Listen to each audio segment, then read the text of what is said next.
other governments rely on our money to do horrible and evil things. If we turn that hose off, Hey, if you the guys will be IRS is screwed. listening, I hate you. Release the files. We want to know everyone that went to that island and everything that they did. I don't even think about you. Oh yeah, we'll let you guys set the rules. Insane.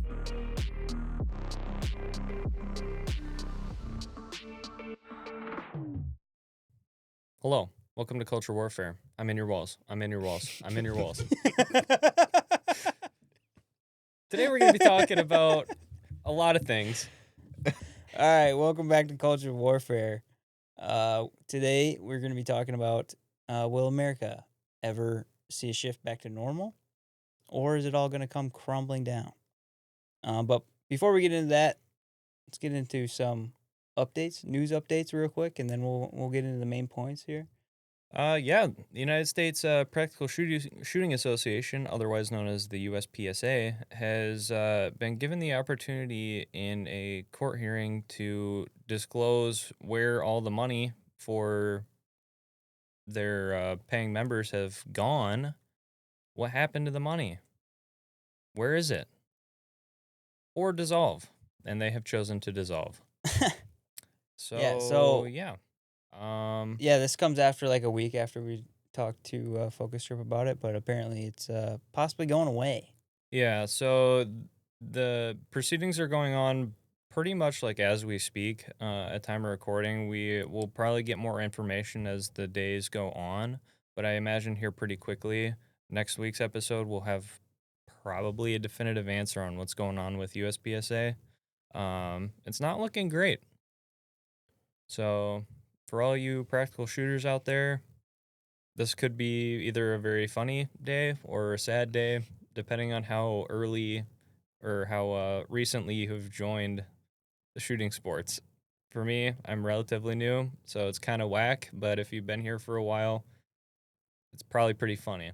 But it's probably not going to change a whole lot for people Uh, wanting to get into it, right? As far as I understand, it's not going to change a whole Not lot. necessarily. I mean, there's plenty of associations that do practical shooting, like IDPA and outlaw matches, and what are some other ones like Steel Challenge, stuff like that. Um, that will still have events. I think the biggest thing is just the classification system and like major national matches and area matches. So for people that are shooting to super high levels and wanting to go to really high tier matches, it's probably going to put a damper on those guys, but those are not, those aren't the average guy going to shoot his weekly league match like me. So it won't affect a ton of people, but it is kind of lame. But Yeah, why don't you give us like kind of the full breakdown of like what kind of led to this point, I guess. Yeah. Because I don't know a ton of information. I just know from a little bit of what I've seen, like a little bit of Ben Stoker's video I watched, and then Focus Trip stream the other day I watched. So this has been boiling over for a long time, years at this point. A lot of it started with, people like Ben Steger wanting to see changes in USPSA, people seeing corruption from the board of directors and leadership, people seeing money mismanaged, rules not being followed, et cetera, et cetera. Um, you know, Ben gets booted out of USPSA for causing a fuss about it. Um, and then there was an area board member. I don't remember which one it was, but one of the guys that got voted onto the board of directors was wanting to clean a lot of the corruption up and the poor money management and stuff like that. Uh, So he was making waves with the other board members. They basically, within like 2 weeks, are like, "Yeah, you're out here, buddy. Sorry," because he's causing too much of a stir. He then sues USPSA or starts a lawsuit against them, wanting to know where all the money is going, why are the rules not being followed, all this stuff, trying to just get all the corruption out in Discovery. And kind of culminates to yesterday, where now the court has given USPSA the option to either give up all the information in Discovery and let it all be known to the world of shooting sports what is going on, where is all the money that they've lost and mismanaged been going, or dissolve. And right now it looks like they are choosing to dissolve. So, Kind of based. I mean, Either tell us where you're mismanaging our funds or blow it all up. yeah, and it's kind of fascinating, It's a pro gamer move. I guess. What are they hiding that is that important to them that they would actually nuke the company Is there over? is there any theories? Well, there is a lot of already pre-established like dirtiness inside of it. Like there's plenty of stories of, higher level people being scumbags and stuff like that, and spending money on the wrong thing, sexual assaults, blah blah blah. And so there's probably a lot of garbage that they really want to get swept under the rug and don't want to be out in public because that opens them up to a lot of civil suits, I'm sure. And so Dude, it's like that scene from Wolf of Wall Street when the dad comes in and he's like $20,000 on sides. I've never seen Wolf of Wall Street. Me neither. You don't know what scene I'm talking about? Mm-mm. No. Drew knows. At least someone gets my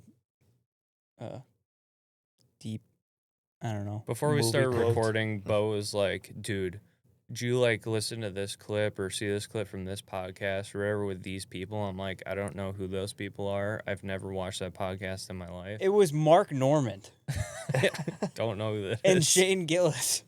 I know who Shane Gillis is, but Okay, well, whatever. Yeah, I don't know. So they basically are like,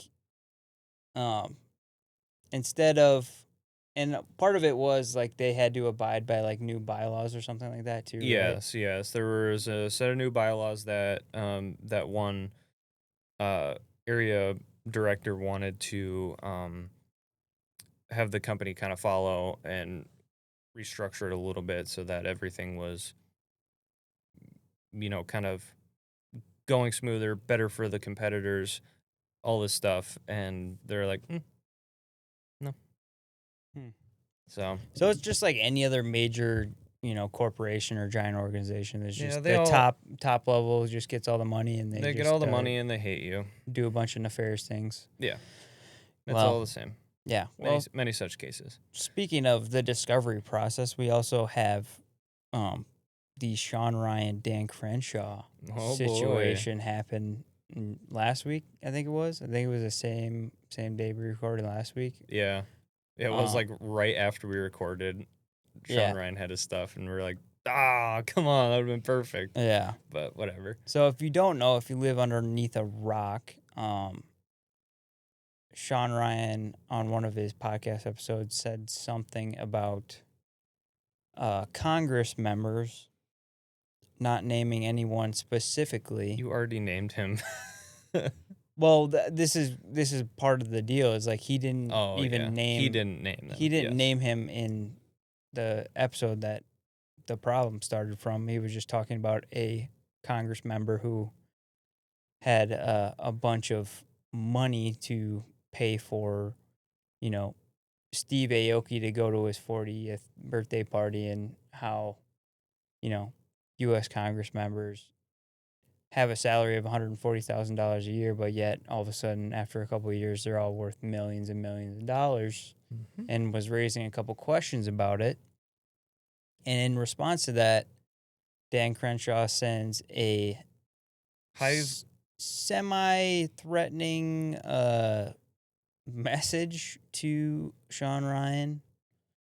Yeah, he basically sent him kind of like a pseudo threat in Instagram DMs, and then also has his team of lawyers send him a cease and desist. Yeah, it was a true Dan Crenshaw Dan fashion. Crenshaw. Yeah, very, very cringy message. I mean, Sean Ryan shows it. I mean, he said something like something about like talking to my boys at 6 or something like that. He's like, "Oh, I heard from my boys at 6 that you've been talking crap," basically. yeah, I'm trying to find it right now. The actual the exact I quote. think it's right here. Yeah, so he says, "Hey Sean, Yeah.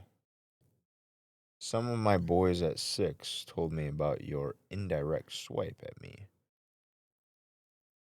Yeah, so that's him. sounds like you have some beliefs that are based on trendy narratives instead of facts." Okay.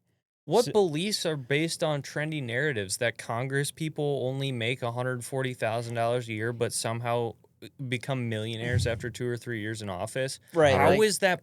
like- How is that a belief? It's a fact. Yeah, can you do us a Actually, it's 174,000. Okay, sorry about that. Can you Google just right now, take off salary and put in Dan Crenshaw Net worth. net worth? Yeah. Right here. So yeah, $174,000 a year. 2018 estimates. How long has he been in office? 3 years. 3 years. So a range of 1.5 million to 3.4 million. This is in 2018, so this would have Yeah. been before he even got into office. I 2025. think it's 3 years. Don't quote me on that. Pretty sure it's 3 years. Oh, his finances aren't public. Imagine that.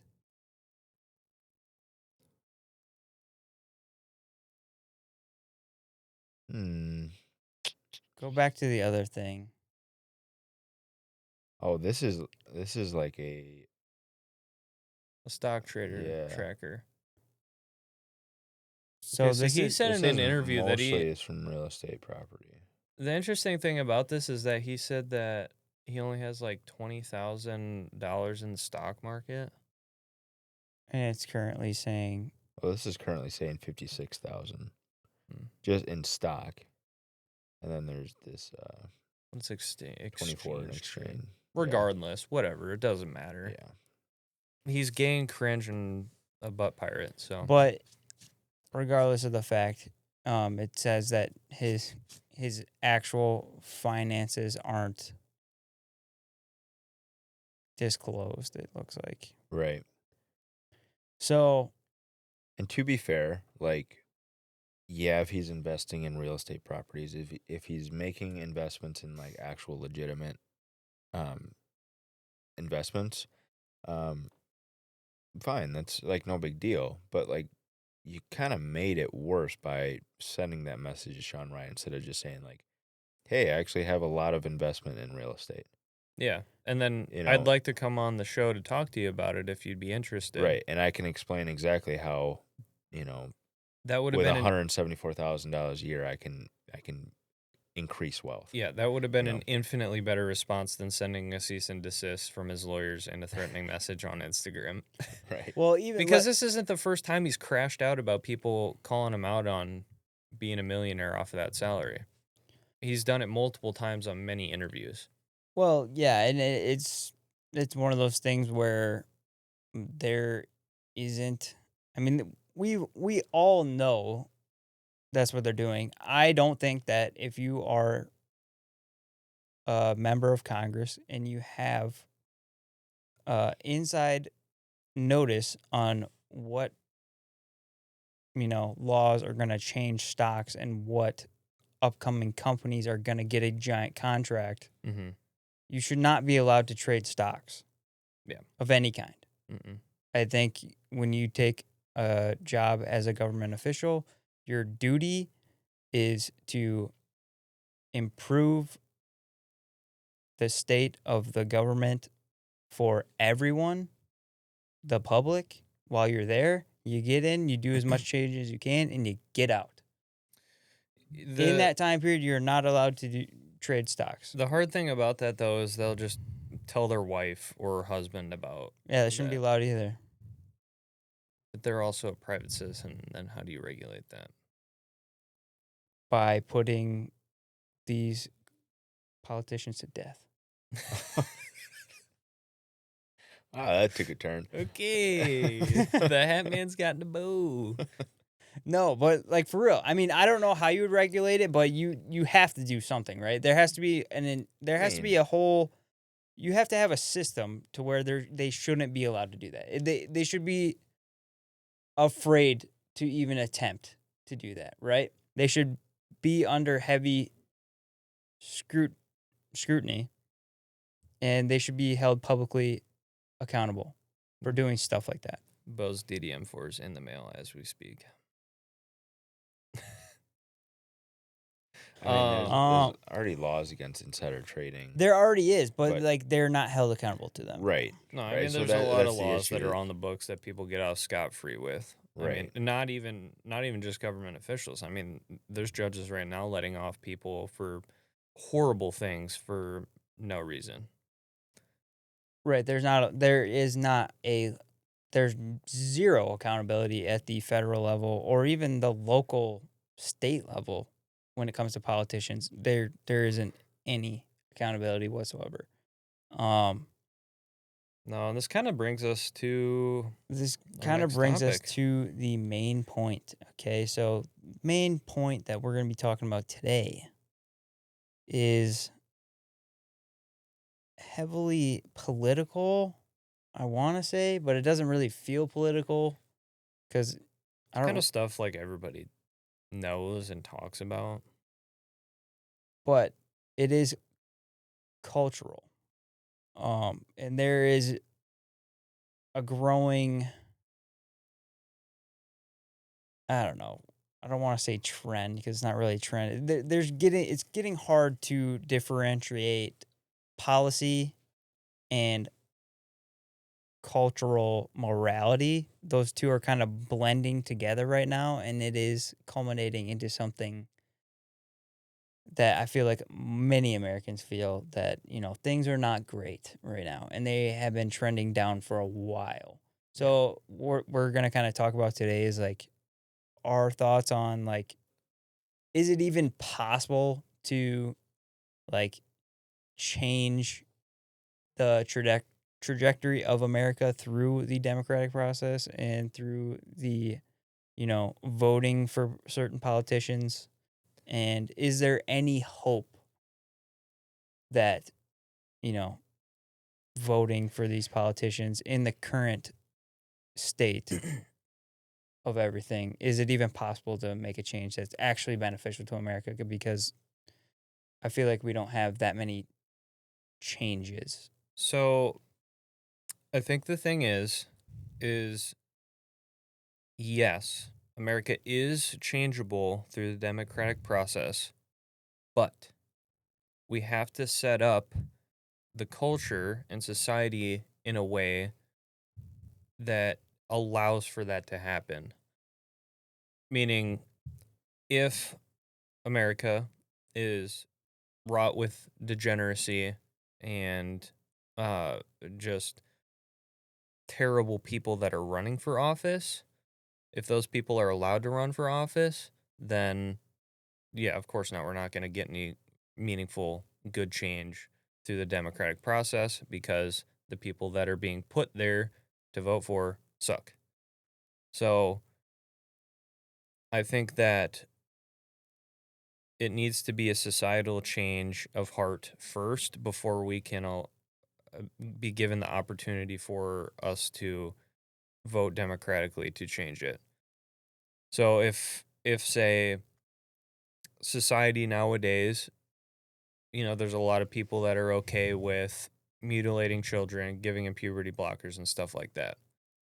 There's politicians that run on protecting that, and I then don't I people don't get voted on. I don't even think it's that. I don't even think it's that necessarily. There is that aspect to it. Mhm. I don't think that's relevant to the point of,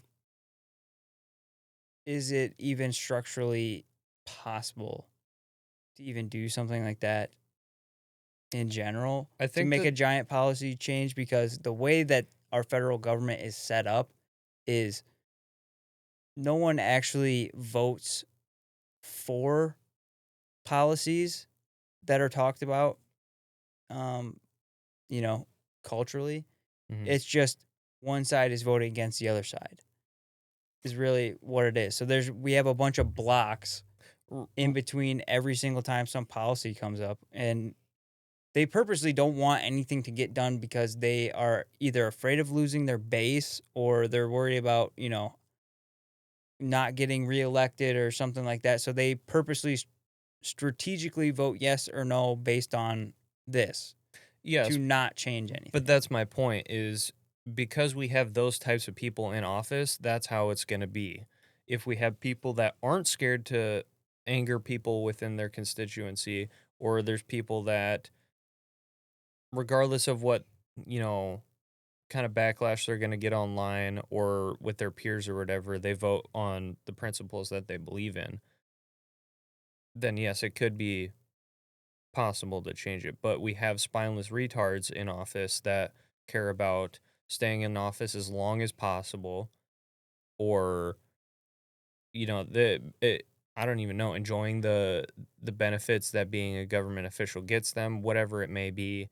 Um, but because we have people that are spineless and greedy or power hungry, that's unfortunately the type of government that we're going to get. If we have a lot of people, say you and I, that would be able to vote on principle, stand up for what we believe, then I feel like I think if we had a Congress full of people like that, yeah, there would be a lot of change for better or worse. my only issue with that is I think that the corruption from these politicians, I think that begins before they even get into office. Yeah, they're groomed to be, part of the giant system of government that this is disgusting beast at this point. Sure, they're groomed for that.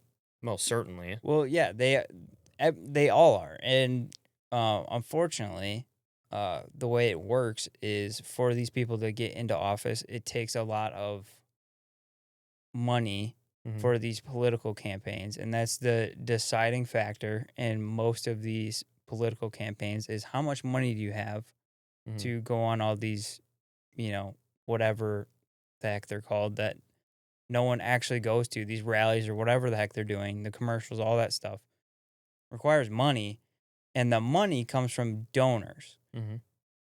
Yeah. And for getting the money to get into office from these donors, these politicians are automatically beholden to their donors because that's the way it's set up. Hmm. They tell them before they give them their money, I'm putting my money behind you so you can win this race, so you can have more money to outlast your opponent. Once you get in, I tell you how it goes. Yeah. So by default, politicians are already corrupted before they even get into the office to do any change. So they actually don't even really have the power to change anything once they're there. They are only listening to whatever their donors tell them. Yes, but on the other side of that, I blame voters too.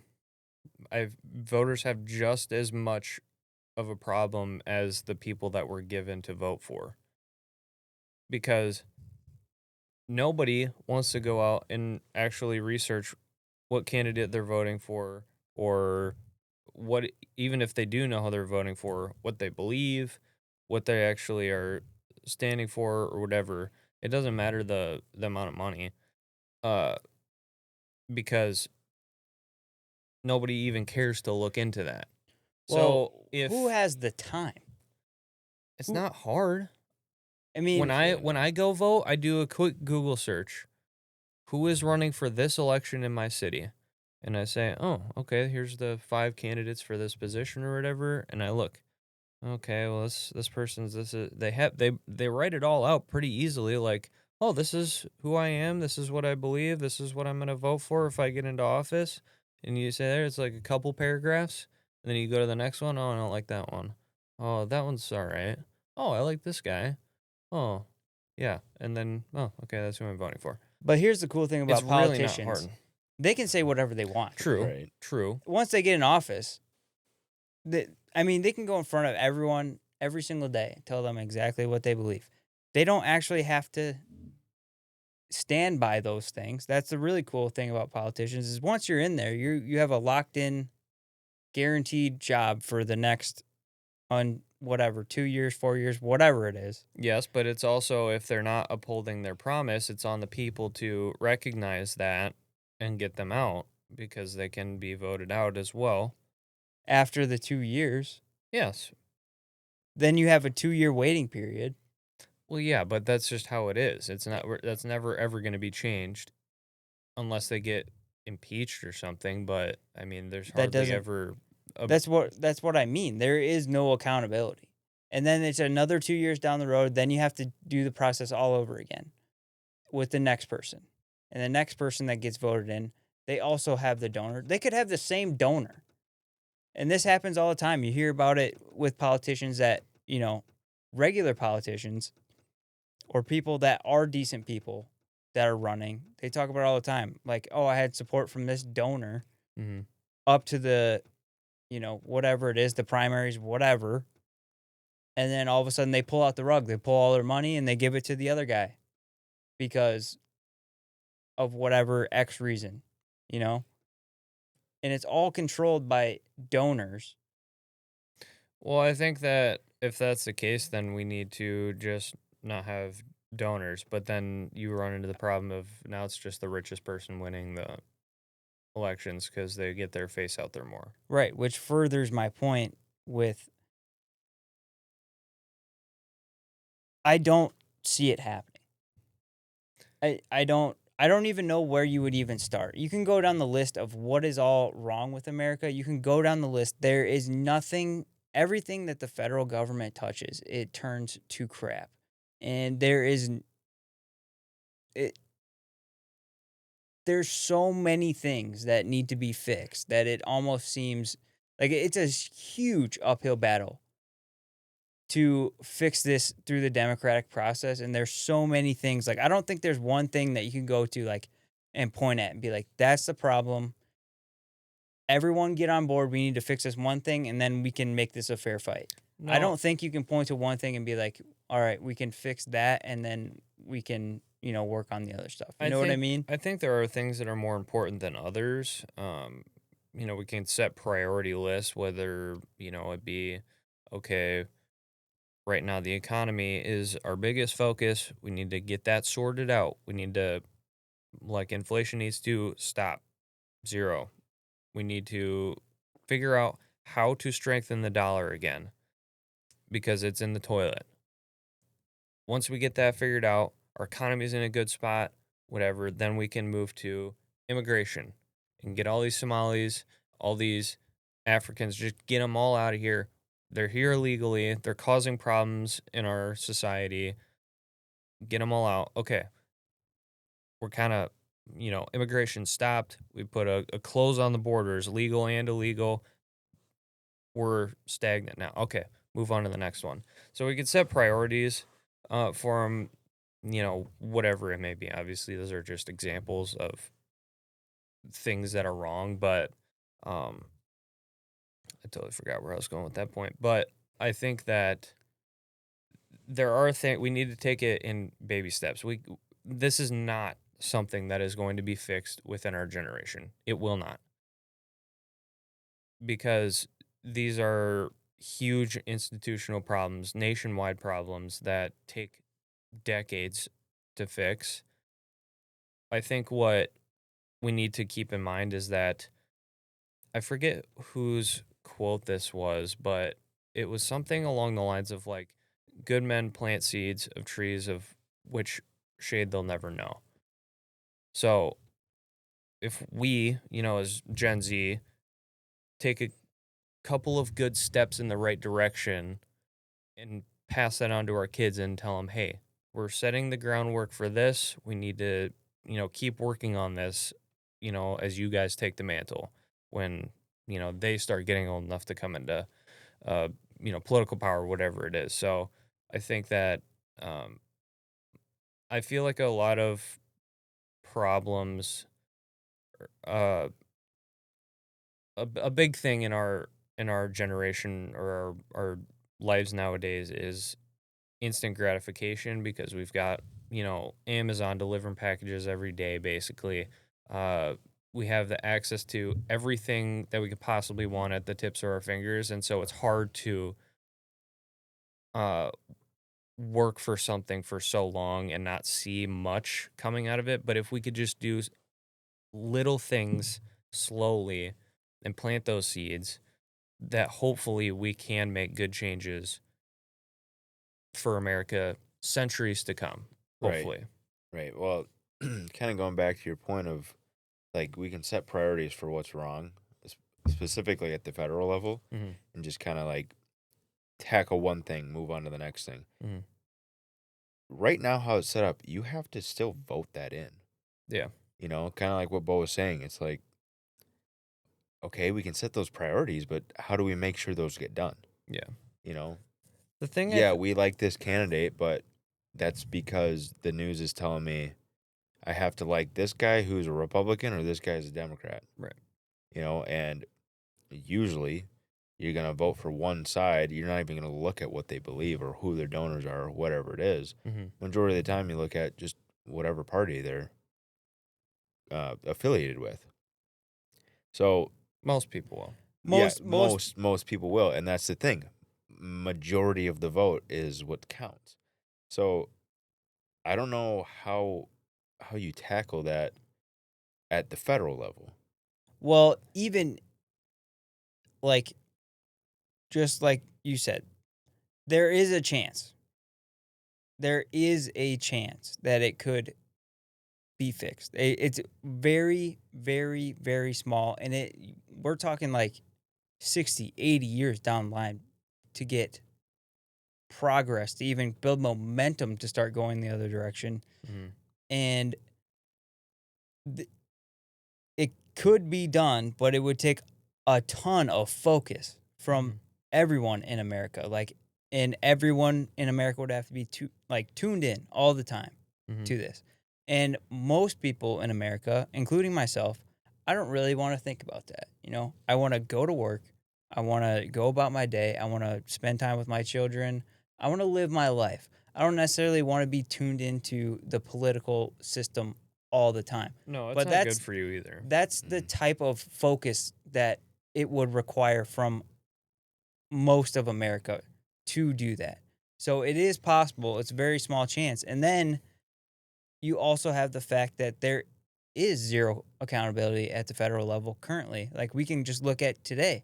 They were supposed to release all the Epstein files. Did they do that? No. They only released part of it, and they were all heavily redacted. They didn't even do the thing that they were supposed to do. And our president said that he's not going to comply with the full release, which is what everyone in America wants. Yeah. Th- Right or left, this is a nonpartisan issue. This is a nonpartisan issue. It's the only thing that everyone in America has talked about for months. Mhm. We want to see the unredacted files.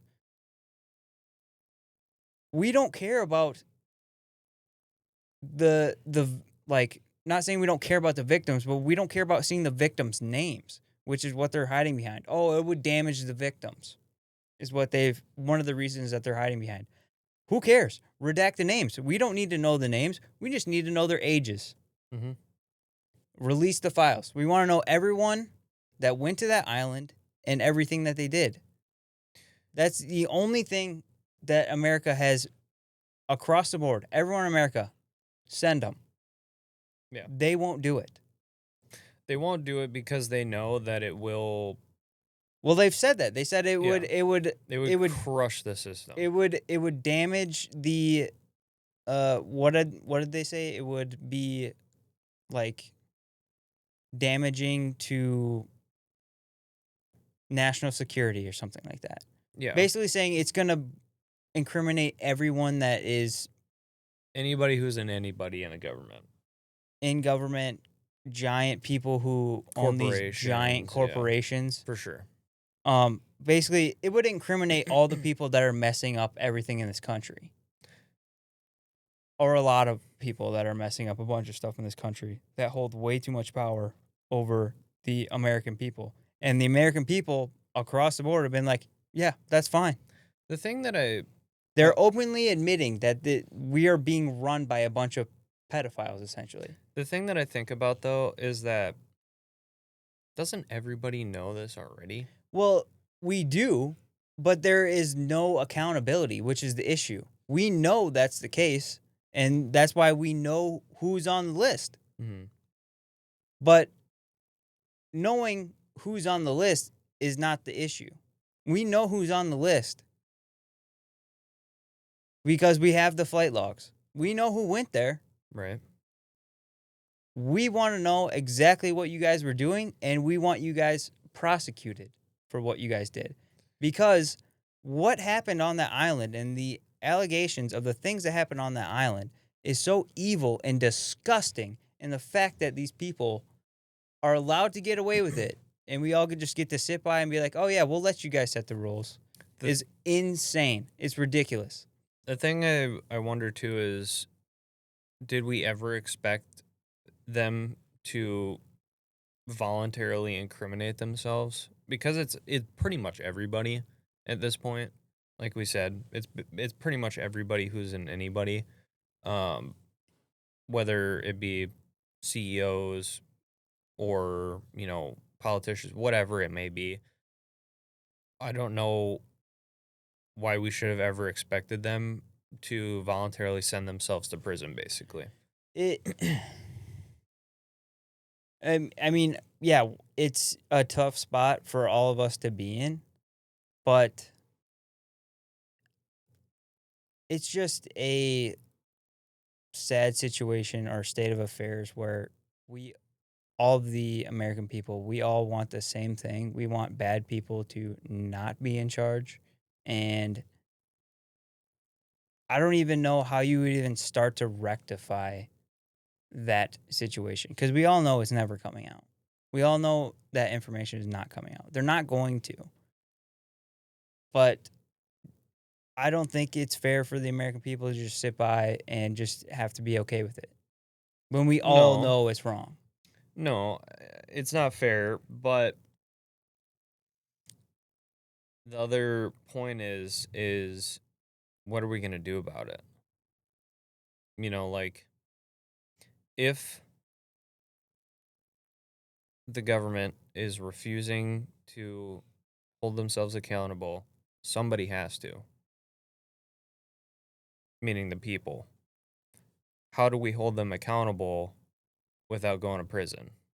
Right. Because they are going to defend themselves too by throwing everybody in prison who wants to hold them accountable. I think everybody knows what I'm talking about when I say hold them accountable, but that also sends everybody to prison. So, what do you do then? Well, it doesn't have to. It would just require everyone to be on the same page. Yeah. I don't think that's likely going to happen either. So, No. what I feel like it's more pertinent to talk about like what is probably going to happen. And we can sit here and armchair quarterback what should happen. I think everyone who knows this stuff and is in tune with history and the way the world works, I think we all know what should happen. Yeah.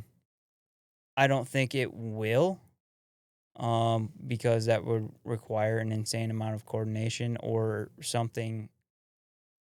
A huge event would have to happen for that situation to get rectified.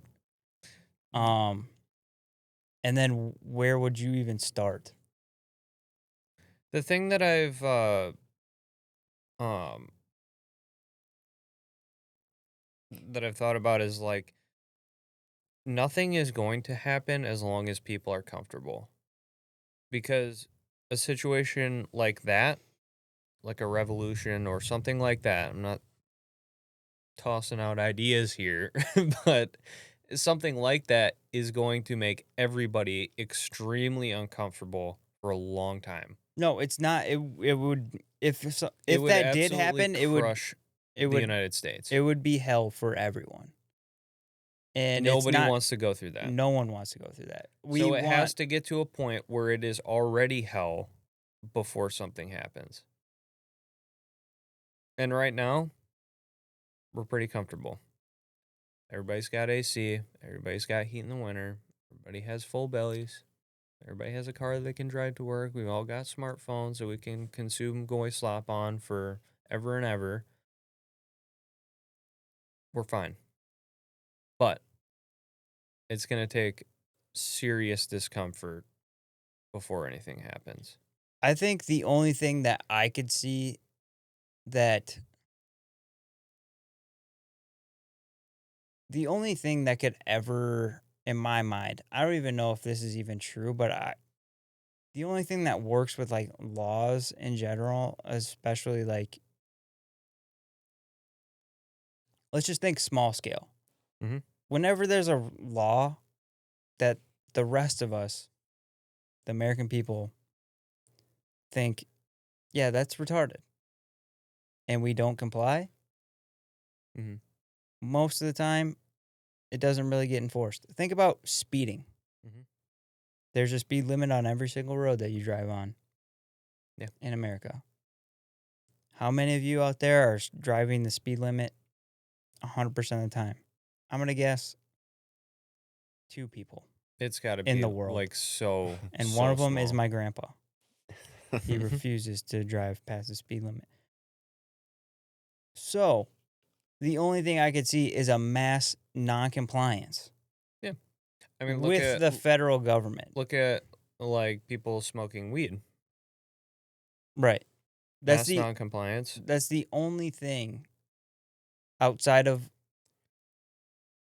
horrendous violence that nobody wants. That's the only thing that actually brings about change in a quick matter. Because the thing too about that is that the government at some point deems it not really worth their time to deal with because it'll just make everybody mad at them if they start enforcing it.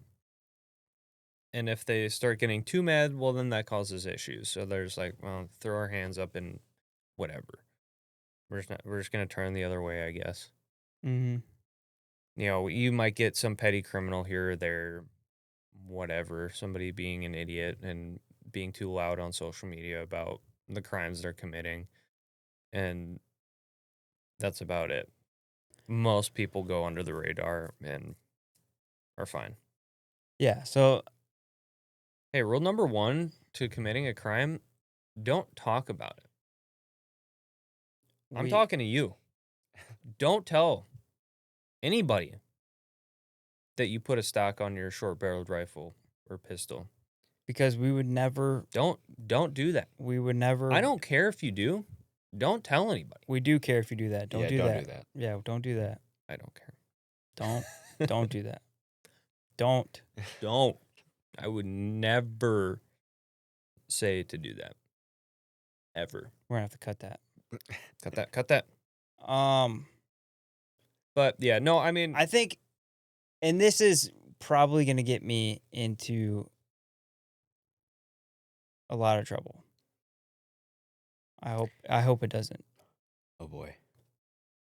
Hypothetically. Drew, timestamp. Hypothetically, okay, hear me out.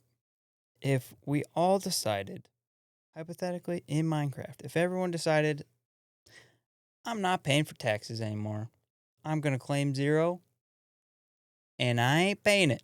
If we all did that, the government would come to its knees so fast, so fast, they would be begging for that money to come back. That's the only way I could see a major, major political shift because our government thrives on our money. All the horrific and evil things that governments, not even our government, other governments rely on our money to do horrible and evil things. If we turn that hose off, that is the number one thing that I think a mass noncompliance event could bring about change really, really quickly. Dude, that'd be so crazy. I'm just thinking about that. That If would be everybody just stopped if paying taxes. everyone stopped mass noncompliance. There would be some hoops you have to jump through, especially for everyone with W-2s. You would have to Mhm. do some stuff. But that would bring the government, the federal government and state government to its knees within a month. Not even a month, dude. It would take one pay period. It it literally would, yeah. Cripple is not even the right word. It would, Absolutely annihilate. yeah. Like, completely. Well, yeah, just think about how many government workers there are that, like anywhere from politician down to your mailman, everyone in between that goes, hey, looks like I'm not getting paid. I ain't working. Oh, yeah. I'm not loyal to this job. It's a job. Yeah. If I'm not getting paid, I'm not working. And they just stop doing their job. Mhm. Yeah. Like you said, a month? No, it's gonna be a couple days. Yeah. It wouldn't take long. And there's like sales tax and stuff too that they would still be getting money because they get like sales tax and stuff like that. My favorite thing about people that, like, fight for on, like, team taxes is, like, oh, we need who gonna build my roads? Who gonna build my roads? What about the schools? It's like, how do you think states with no income tax survive? Right. They don't just say, like, hey, federal government, can you subsidize me forever? No. They make their money somehow. Yeah. There's plenty of ways to get around not having an income tax. Yeah. And yeah, it's not even income. It's Well, just, that's just one of the worst. I mean, property tax is actually the worst, but yeah, think about how we can make a whole episode on taxes. yeah, And if the IRS is listening, call my CPA. Because I comply with all your rules. So don't come at me. This is a hypothetical situation. I'm just saying, if everyone decided we're not doing that anymore, hey, you if the guys will IRS be is screwed. listening, I hate you. Hey, hey, You're gay. he is not affiliated with the show. Uh, no, but I think realistically, that would probably be the only way. But that would that would require everyone to be like, hey, scheduling on Twitter this day. We're all not doing it anymore. Dude, that would be so funny if, like, just like everybody gets on board. It's like, okay, like January 1st, start of the new year, nobody's paying taxes anymore. And we all just coordinated on like X and Instagram and Facebook and stuff. And like the government's just starting to see everybody talking about like January 1st, our budget's cut, dude. What Yeah, do we do? And then they're just like posting on all their government accounts. Like the White House is like, guys, please don't do I that. guarantee you, if someone posted it on X and everyone was like, "Yeah, that sounds great," the Epstein files would be released on January 2nd. It would, yeah. That's the only way. I don't think it's not gonna happen. No. Well, Because there's too you'd many run idiots out there. and But you'd also run into the situation of like, hey, we're gonna do this weird Halloween costume party at school tomorrow. You got to wear this very specific costume, and then in the back of your head, you're like, man, I don't want to like show up in this costume, and then everyone decided not to do it, and I'm the only one that that would be the you know. best prank ever. If Yeah, so it it's was like I don't all want to be the designed. only one not paying taxes, and then I go to jail. That would be the most elite funny thing of all time. If like Elon Musk was like, "Hey," started this thing on X, like, "Hey, we're all not doing it," and everyone got on board, and everyone was like, "Yes, we're doing it," and then like Elon Musk was the only one that didn't pay his taxes. It'd be so funny. Not that he probably even pays his taxes anyway. Fun fact for most of you out there is people with a ton of money legally have little loopholes to not pay their taxes. So, Based? um, yeah, I mean, you should legally go about learning about the IRS code book and learning all of the rules and keeping as much of your hard-earned money as you possibly can, because there's a lot of really cool rules in there um, that you should talk with your financial professional about. But anyway, that's that. I mean, there's so many issues. I think I don't really see it. I don't really see it coming to a resolution. I don't know, man. I I think that the black pill is gay and cringe. I'm a white pillar here. I think that we can change it. I And think it it. will change. And we need to do better for our kids so that our kids can do better for their kids so that we can make this place great again.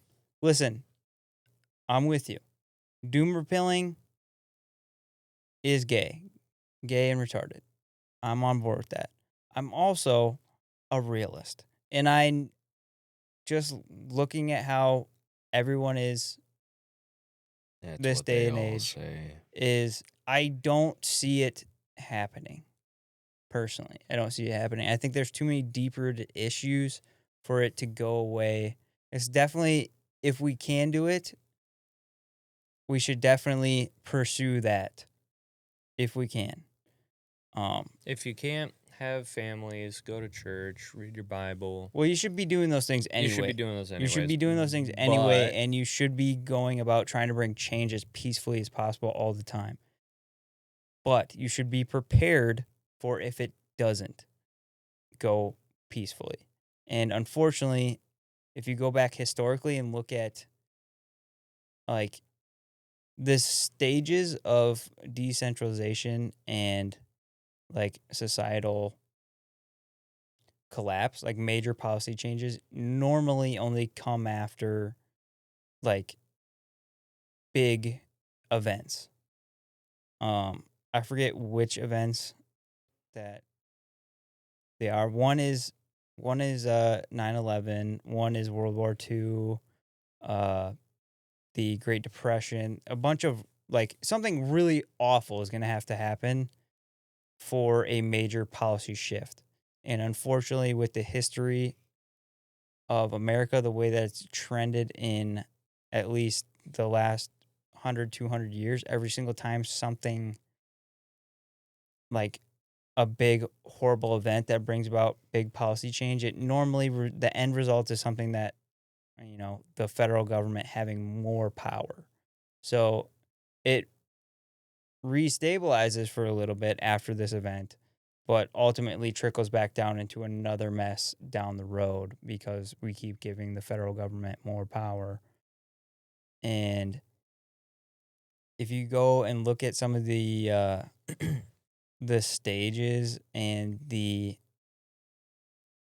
precursor warnings of a really horrible thing about to happen, we we have a lot of those things on the list. So like some of the um, major U.S. transformation precursors. Scroll down a little bit, Luke. Like some of the warnings that you'll have is economic stress that people feel on a daily basis. We have that right now. Number two, institutions that look lawful but feel illegitimate. We have that right now. You can go down the book. Almost every major federal institution like there isn't a lot of government institutions that feel like they have your best interest. Almost none of them. I can't think of one off the top of my head where I'm like, yeah, they're doing a great job. the National Park Service. Are they though? They seem cool. They seem cool. Don't ask about the missing people though. Yeah, or the wildfires. Cultural divisions. They mean good, but it just can't happen. You can't have good in a federal institution. I'm sure a lot of those people mean well. That's That's that well. That's the thing. that's a It's not the people necessarily in there. It's just the institution itself. right. It's the fact that the federal government has a hand in it. Right. Number 3, cultural divisions framed as moral, not political. So this is the blending in between political and cultural issues. So, I mean, I can feel that right now. It feels like, you have the right and the left, and there's nothing that we can agree on because it feels morally wrong for the other side to give in to the other one. Whether or not there's truth in those things, there's some things that, yes, and some things is probably overblown, but that's the state that we're in at. And the last thing that is the precursor to major policy change is a trigger event that forces resolution. So we have 1, 2, and 3, and we're missing number 4. Right. That is a scary thing to think about. Yeah, that is pretty terrifying. Especially because you just named like some of those trigger events. Yeah, just those events in general, just happening even without all these um It's other things. It's catastrophic. just it's horrible. It's And not good. yeah, And I mean, you can go into conspiracy brain, right? I mean, everyone has their theories on 9/11. It's something to keep your head on a swivel about, at least because it is not out of the realm. I wouldn't put it out of the realm of possibilities of something being purposefully Allowed to happen. allowed to happen. what? That's why they're bringing all the Somalis in, dude. No, hold on. Hold on, back up. Dude, the government would never do that. Yeah, They've never done that before. they would never do that, and they would never actually admit to doing stuff like that No, before. they would never have declassified Information. that's come out decades later that proves exactly that they do in fact do that. Yeah. Yeah, All that- over the world. They definitely don't do that. You definitely Right. can't go onto the CIA's website and, just look up all their operations right now. You definitely could not do that. Go to CIA.gov and look up all their stuff. But yeah, it's something that we have to talk about at this point. I feel like, Right. it's something that we have to keep our heads on a swivel about, I believe. What happened with the USS Liberty? That's a good question. There's a lot of really good questions. There's a lot of really good questions. Yeah. I think those are good points though. And I think there's a lot of, you can definitely feel it. Ugh. Get that gay butt pirate off my screen. Sorry. So we should Dan probably Crenshaw jump scare. we should we should probably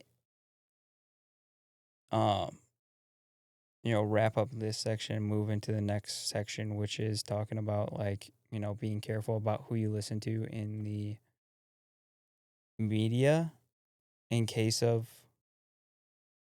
something like a false flag event.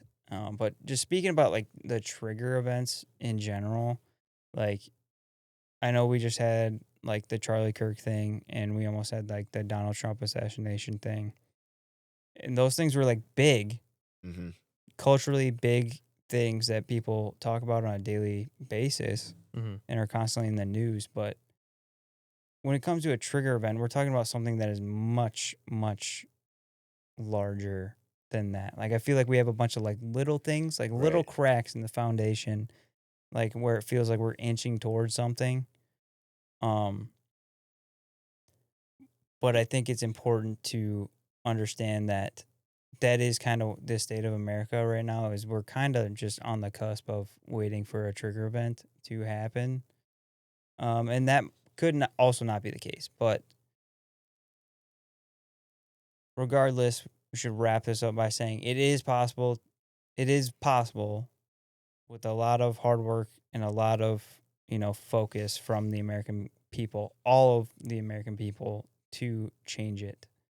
But we should pursue that if we can, but also understand the reality that it is very, very, very, very small chance that it could happen. So we should prepare ourselves for the event that it doesn't start changing in a positive direction. Right. My last thought on that is that change, it starts local. You have to start small Mm-hmm. because you as an individual can't immediately vote federal policies into action. Yeah. So if you do want to see change, like start getting more involved with your city, your councils, and you know, you have every opportunity to, like Mitchell said, look into candidates. You yourself can even pursue, some kind of government role in your local field, and then eventually you work out to state, and then eventually that works out to federal. But it always starts local, and it always starts small. I think it even starts even smaller than that. Start a community of good people and just Correct. Mm-hmm. be involved in the people around you, like your neighbors, all that stuff. Just be a general, like, good person to other people. And because community is everything. Because if everything does, break down, all you have is the people around you and your community. So you better, be a leader in your community that's taking care of people and being a good person. Yeah. So it starts small. You want to do the right thing all the time. Nobody wants violence. Nobody wants a civil war. Nobody wants that level of bad things to happen because it's horrible for everyone. So it's not something we should be hoping for. We should be hoping for change without violence, but understanding that it could happen. What are you laughing about? I was stretching my legs, and Luke stretched his legs at the same time, and we touched toes real quick. No, You guys no. touch toes? I have a computer in front of me. I just stretched my leg out, and I felt his toe tap me, and I moved my foot away, and I can see him reaching for my foot. Well, that's because I thought it'd be funny after our toes touched the first time. Mitch was just a creep. You got a couple toe touchers over here. But this is, we didn't address this at the beginning of the podcast. This is probably the first time that, everyone's actually seeing the actual studio, because the last two episodes didn't work out the way that we quite wanted them to. But yeah, welcome to the new studio, everyone. Yeah, it looks awesome. It does look awesome. You did good work in here. Thanks, man.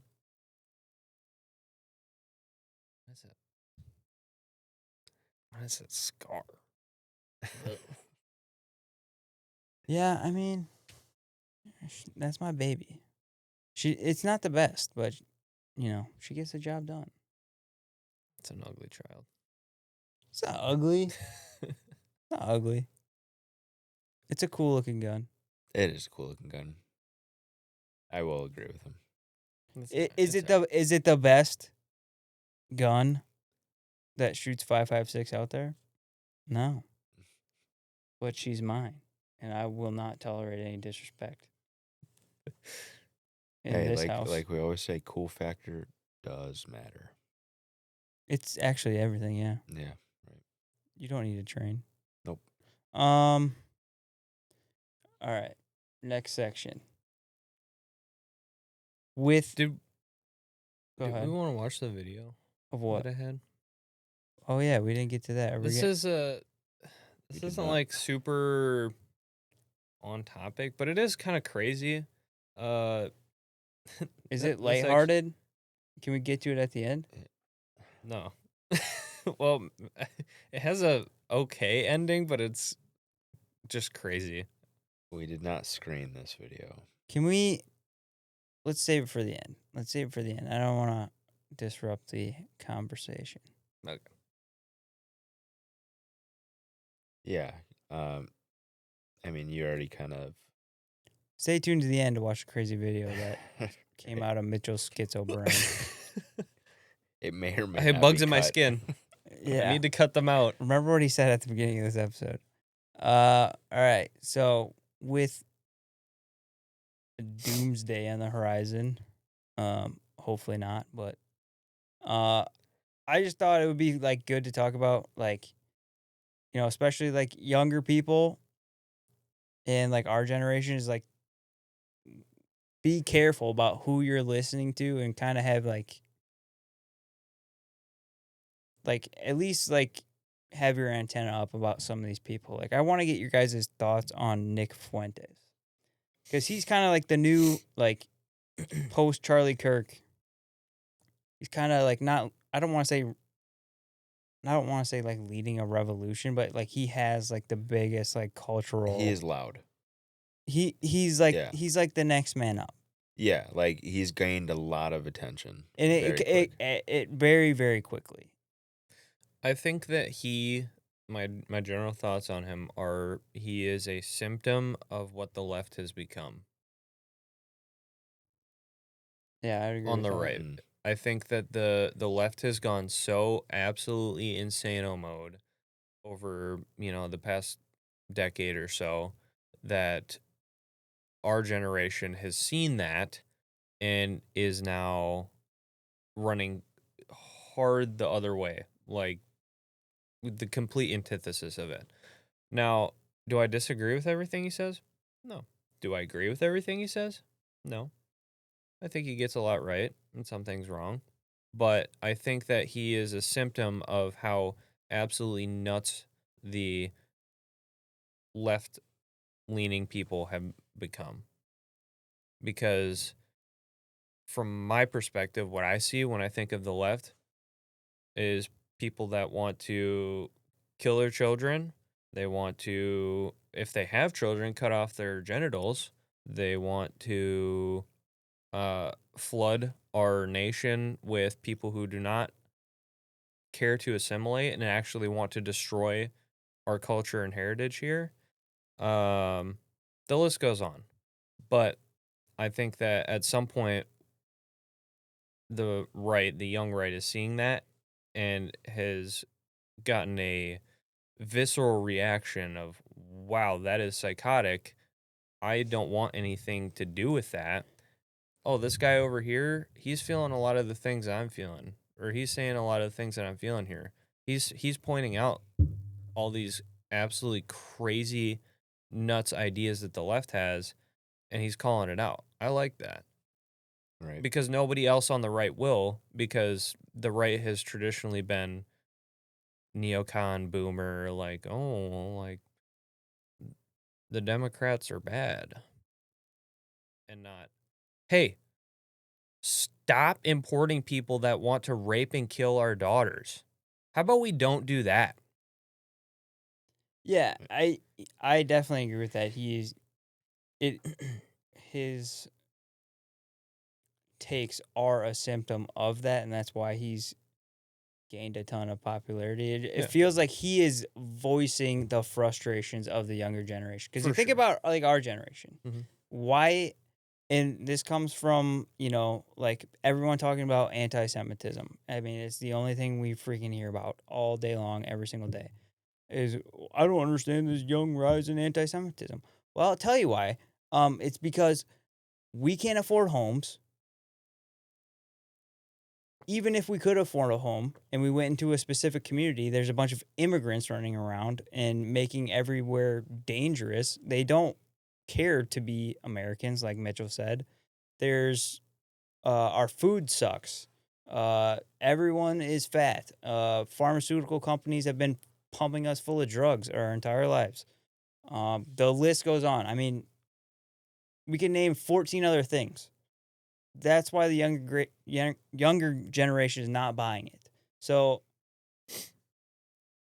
and Nick Fuentes is like voicing all of those things, and he is right about a lot of those things. But I don't know. I feel like I have some concerns about because I swear I'll see clips of him saying one thing, and then I'll see another of him saying something completely cringe. different, and it like the exact opposite of what he said before, and it's just like I don't know. I can't tell if he's just trying to be edgy and he's just edgy all the time, and that's Mm. That is Mm. probably a part of it. It is kind of his persona to be a little extravagant. It's usually like on Rumble. He's very much like that, super aggressive, saying He very knows edgy where his things. Yeah, audience right. is. Yeah, Yeah, it's the audience. And then when he's on like maybe an interview with someone else or he's on a different platform, then that's when he kind of tones it back a little tones bit. it back and kind of takes his quote unquote Catholic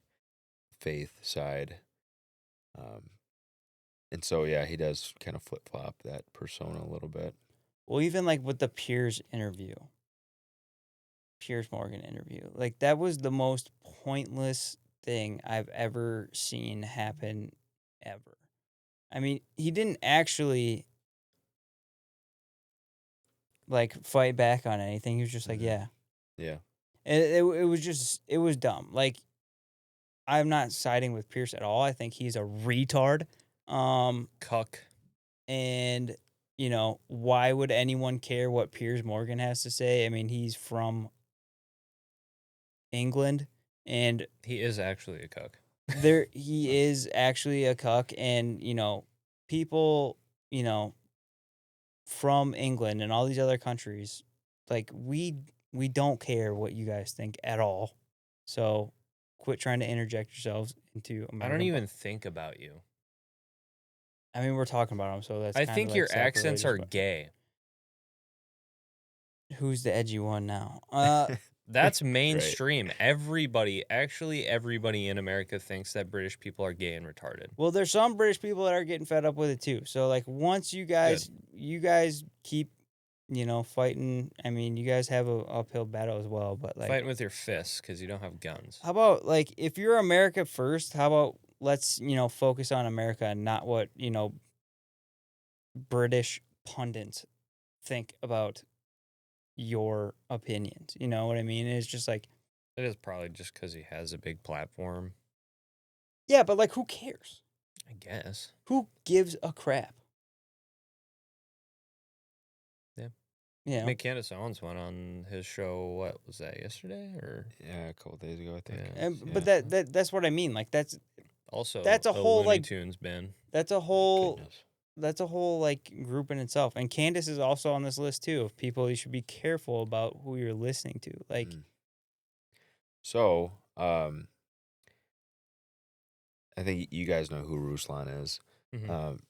He put out this challenge because he talks a lot about Candace Owens on Oh his yeah, he loves daily shows. dunking on her. Yeah, yeah. So, and he talks about Nick Fuentes too, and Tucker Carlson and all that.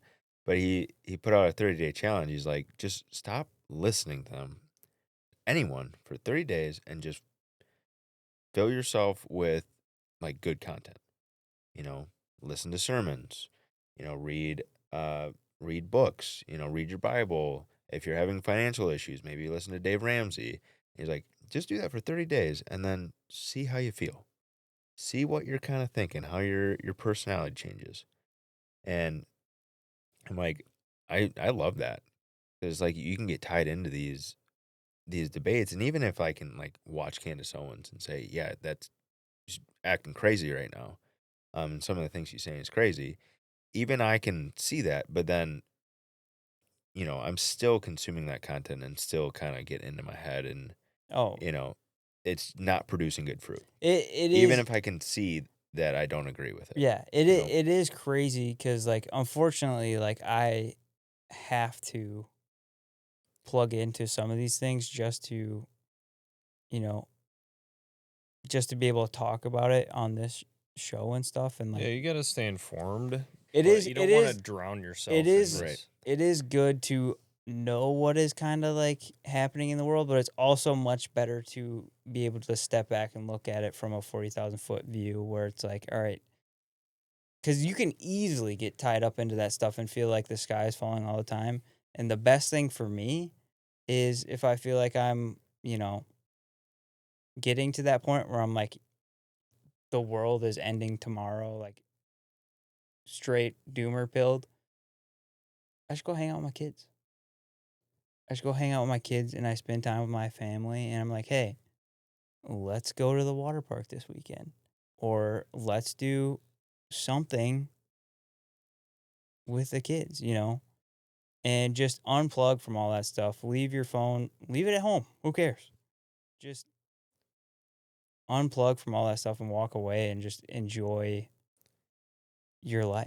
And that's a much better place to be, and a good reminder of what is actually important, and not, all the problems of the world. Start a family, have kids, best thing ever. Yeah, Mm-hmm. uh, getting to like kind of the unplugging of yourself from kind of the fire hose that is the news cycle, and kind of the garbage content machine that political pundits have and stuff like that. I used to be, someone who, like, every hour of every day I was constantly listening to live shows and podcasts and stuff about like all of the current events that were happening. Like, I knew everything of what was happening in the world or the country that day. And it got to the point where I was like driving myself insane. Like, I cannot, my 2 brain, a.m. staring at the ceiling. yeah, Right. the we as humans were not meant to know all of the things that are going around in the world at one time. We have since forever been tribal, small group people. We hang out with a small group of people. We have immediate communities that we, engage in. What happened on the other side of the planet yesterday was not even knowable to people like 50 years ago, basically at all. And if you did, it was very, very long to come out from that. But now it's like, dude, you know everything that's going along. Yeah, Drew's staring at me like I'm retarded. I know it's 50 years ago was the 70s. We were watching Vietnam in our living room. I say Yes. it like I was alive, but they were It- watching Vietnam. yes, Yeah, but you know what I'm Drew saying. is Like, Drew I is remember watching Drew is actually 60 years old. no, but like what I'm saying is like You you're can tell not. by looking at his stock lock. Yeah, we're not getting like live streams from the other side of the planet, like second by second information back then. Mhm. So Yeah, because instant. yeah, it is instant. Like we can know anything that's happening on the other side of the planet instantly. And so we weren't meant to really know or care about what's happening on the other side of the planet because it doesn't matter to Mhm. us because it doesn't affect us immediately. So I think that unplugging from social media was one of the biggest positive changes I've ever made in my life. Was just like I have Facebook so I can keep up with like what's going on with like my friends and family, and I really don't have anything that like has the news on there, not much. And then it's like, oh, I can look at like pictures of guns that dudes are posting in groups and stuff. That's cool. I will push back a touch, because it's like everything, there's a balance, I feel like, where yes, being doomer pilled and being on social media all day is retarded and gay. What is also retarded and gay, in my opinion, is to completely just be like, yeah, that's everyone else's problem. I have this over here. I'm just gonna, go into my own little world, and I'm not worried about. I feel like there's a healthy balance in between where you should understand what's going on in the world and be kind of tuned into what's happening so you can be aware of things, but also not so dug in to where you're, you know, literally like deeply mentally ill because that's all you do is Yeah. like Be concern yourself. be in the world, not of the world. Right. Yeah. Right. Like that's pretty much the approach I've taken is like I don't bury my head in the sand because I think that's dumb. Like you want to be aware of what's going on, Right. but don't let it get to the point where it's consumed your life like it was for me for a while. Yeah, where it was like don't be the guy that's like, 2 months after we all hypothetically decide to stop paying taxes, be like the only guy like 2 months later, like, what? I've been paying taxes this whole time. Yeah. Yeah, you don't want to be that guy because then I you're was just wondering why my taxes went up 400%. yeah. You don't want to be that guy, but you also don't want to be the guy that's like, oh, did you hear about this? Did you hear about this? Did you hear about this? It's like, bro, shut up. I don't care. Did you hear Trump sneeze today? Yeah. And it was really weird. Yeah. Trump said Kofifi. You heard what the Pope said? Cool. No, I don't. He said, "Stop worshiping the Mary." Oh, yeah, I did see that. He said, because there was a whole thing about, like, Catholics saying that she was a co-redeemer. That Mary was a co-redeemer, and the Pope's like, Nobody nope, but Jesus. don't do that. And I was like, I'm glad he said something because Yeah, right. what in the world? oh, no. Ugh. Yeah, it's a little wild over there.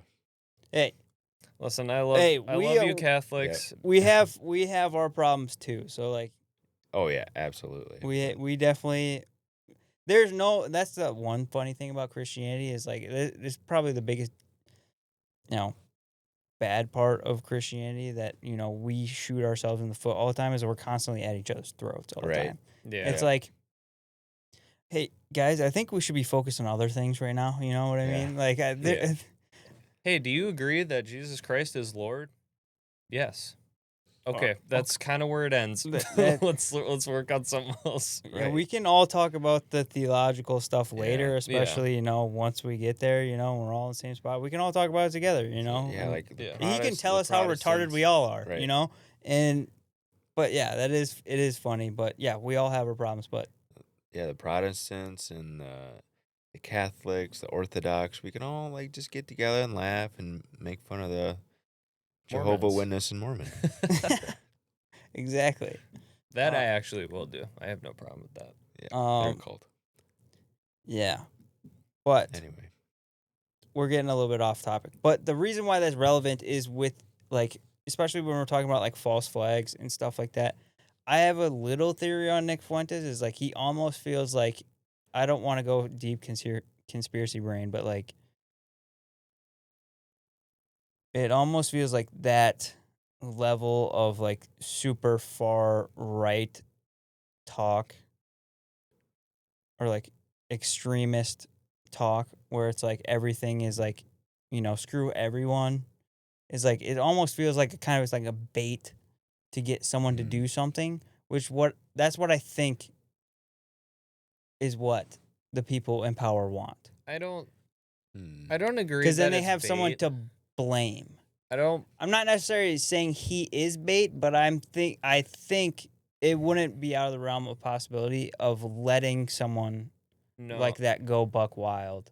No, I think if it was going to be something like that, I think it would be more so along the lines of look at how radical these people are. We need to now silence the speech of all kinds of different right-wing talking points or whatever, or we need to, Christianity, because this guy's a Catholic, Christianity is clearly bigoted. So we need to have hate speech laws like Canada just did. And Well, that's exactly what I'm talking about. yeah, but I don't think it's more of like, oh, Nick Fuentes is gonna like incite some dude to like go do a terrorist act or something No, like but that. they also are gonna. All it takes is one person, because every single bad thing that happens is like, oh, it's always a groyper. Every single thing they try to blame. Like, didn't they try to say that Charlie Kirk's assassin was a groyper? Like after he first came out, like they want you. If That's you mad are funny someone, because the dude was dating a troon. well, yeah. After all the information about it came out, like that, fell apart. But that's why I say be careful about who you follow and who you're listening to, is because they're just waiting. They're just hoping that someone who watches a Nick Fuentes stream every single day commits a mass violence event so they can shut down free speech instantly. They want that to happen. So don't do that.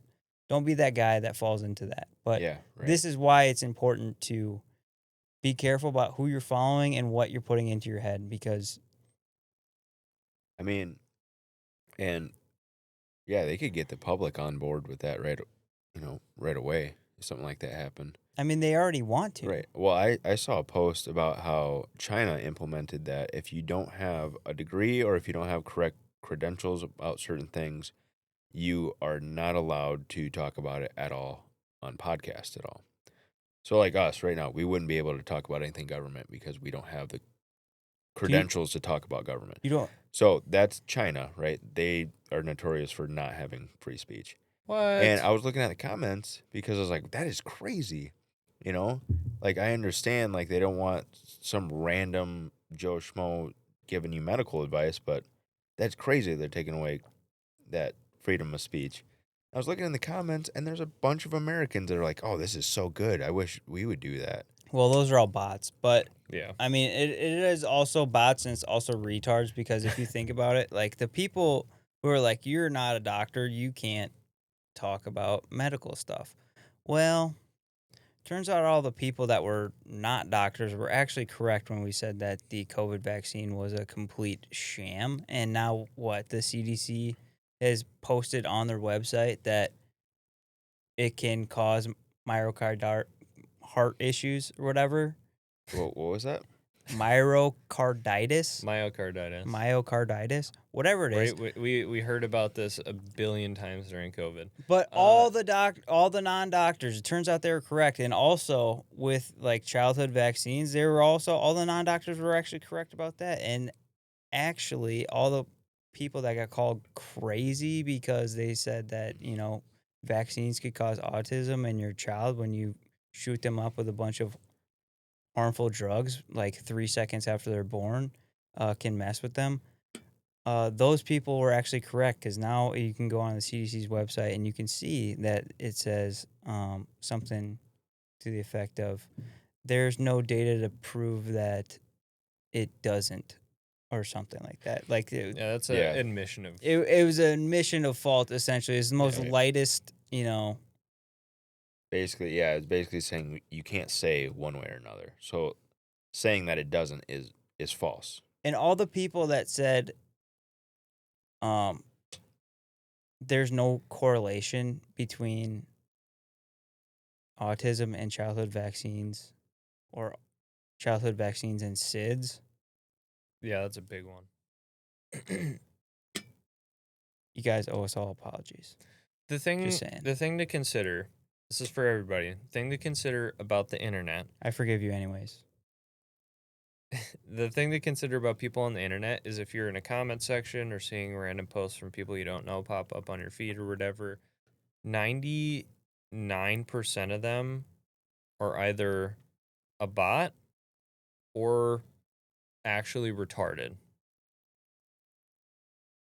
There's maybe 1% of like normal regular person that you'll probably see on the internet.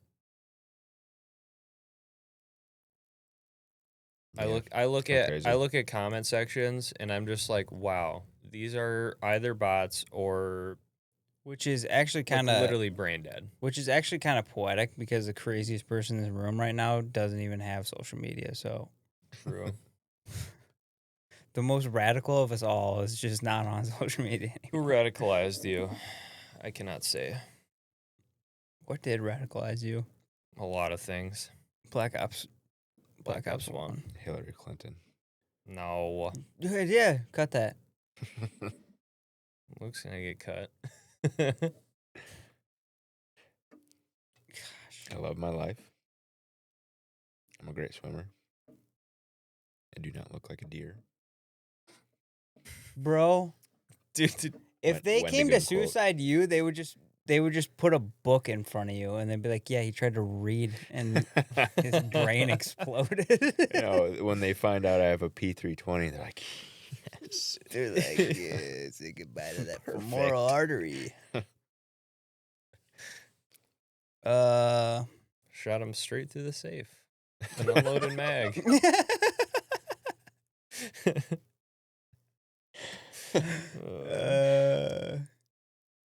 Sig still wouldn't get out of that lawsuit somehow, or it would get Yeah, out of they that would, yeah. lawsuit somehow. Do you know that there's lawyers like literally just dedicated to prosecuting like sig incidents? Yeah, Focus Group was talking about that. There's actual law firms dedicated to the P320 specifically. That's all they do. That is crazy. It's so That is crazy. how you know it is really bad. Is it? If there's entire law firms dedicated to prosecuting or suing a company for one gun in That's specific. that's all just trendy narrative. It's all trendy narrative, Mitchell. Yes, and engagement hacking grifter Mitchell over here. Yeah. Dude, you see Ben's got an engagement hacking grifter shirt? Dude, I don't understand so how good. that is engagement hacking because anytime you talk about it, you just get nuked into the ground. I think At least now for it's the- become engagement hacking, but it's also legitimate engagement hacking. Yeah. It's for a good cause. Yeah. All right. So yes, be careful about who you're listening to and kind of like have your antenna up. You should never go and be violent towards any group of people Yeah, I think that just goes without because. saying. Yeah. I mean, it shouldn't have to be said, but unfortunately it does. Even if you're on the right side, it's not quote unquote the right side. You should not be doing that because especially these days, the people that we are really up against, like the people who have legitimate power, like that's what they want to happen. So don't be that guy. I mean, look or at all of person. the news stories from any remotely like tragic story over the past 10 years. It has always been them chomping at the bit, hoping and praying that it is some right-wing lunatic that has committed this tragedy.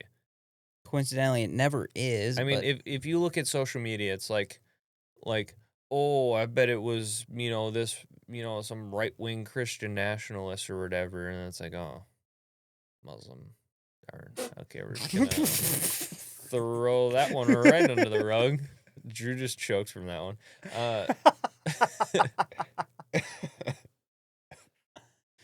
Well, no, it's always some freaking blue-haired, mutilated tranny who has been pumped full of SSRIs their entire life, and somehow it's always like the gun's fault.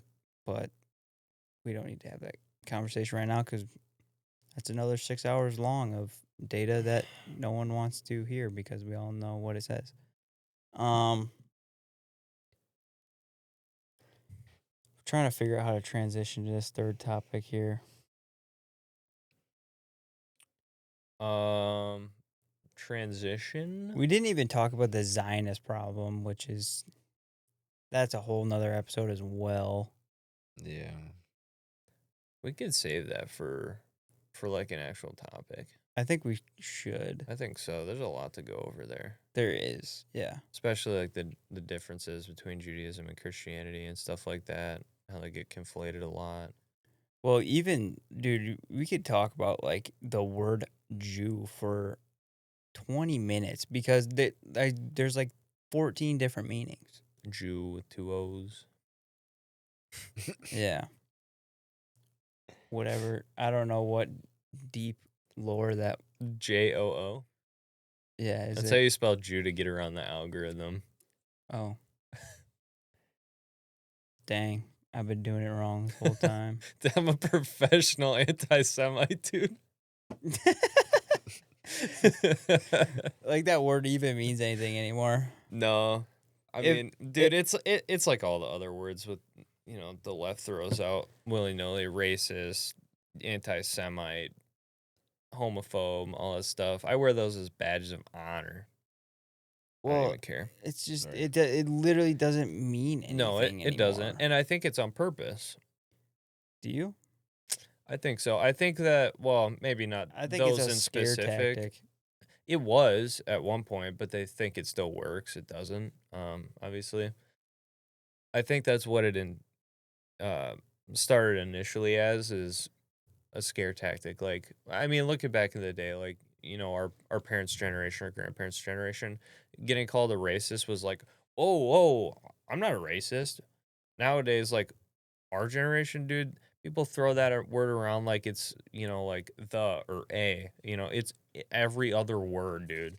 And so for people our age, like, whatever. I get called racist 15 times a day. I don't give a crap, whatever it may be. So, but I think as far as like, not Maybe you should just regarding stop those. going to Walmart, dude. You wouldn't have to run into so many situations where no, what is I it? have a Walmart story that I will not tell on air.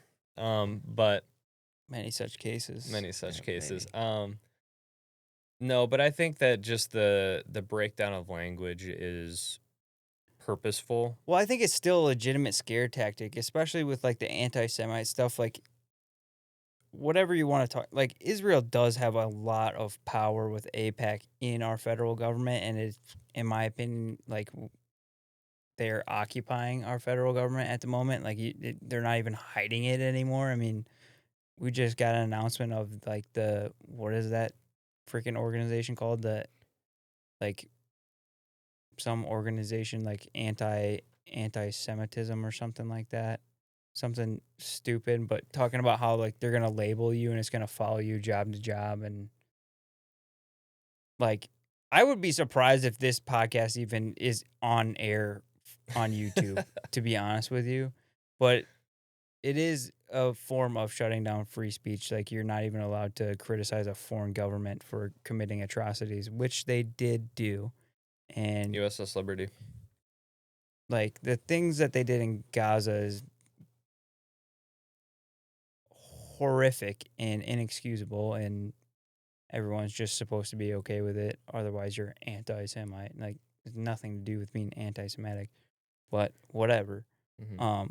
So I think it still is a legitimate scare tactic because they do have the capability to get your voice to be unheard. Yeah, but like the word itself isn't. The word itself means Yeah, it nothing. doesn't. It No, means literally nothing. But I think the breakdown of language is purposeful. just to create more hate or what? Uh, Confusion. Are I you think that. confused? Confusion. What's that? I said confusion. That's a good one. Because when people are confused and people are not knowing what truth is, and that's when they can get Mm-hmm.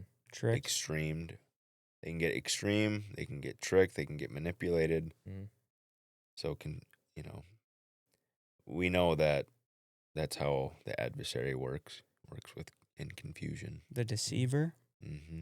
Yeah. Yeah. Sure. So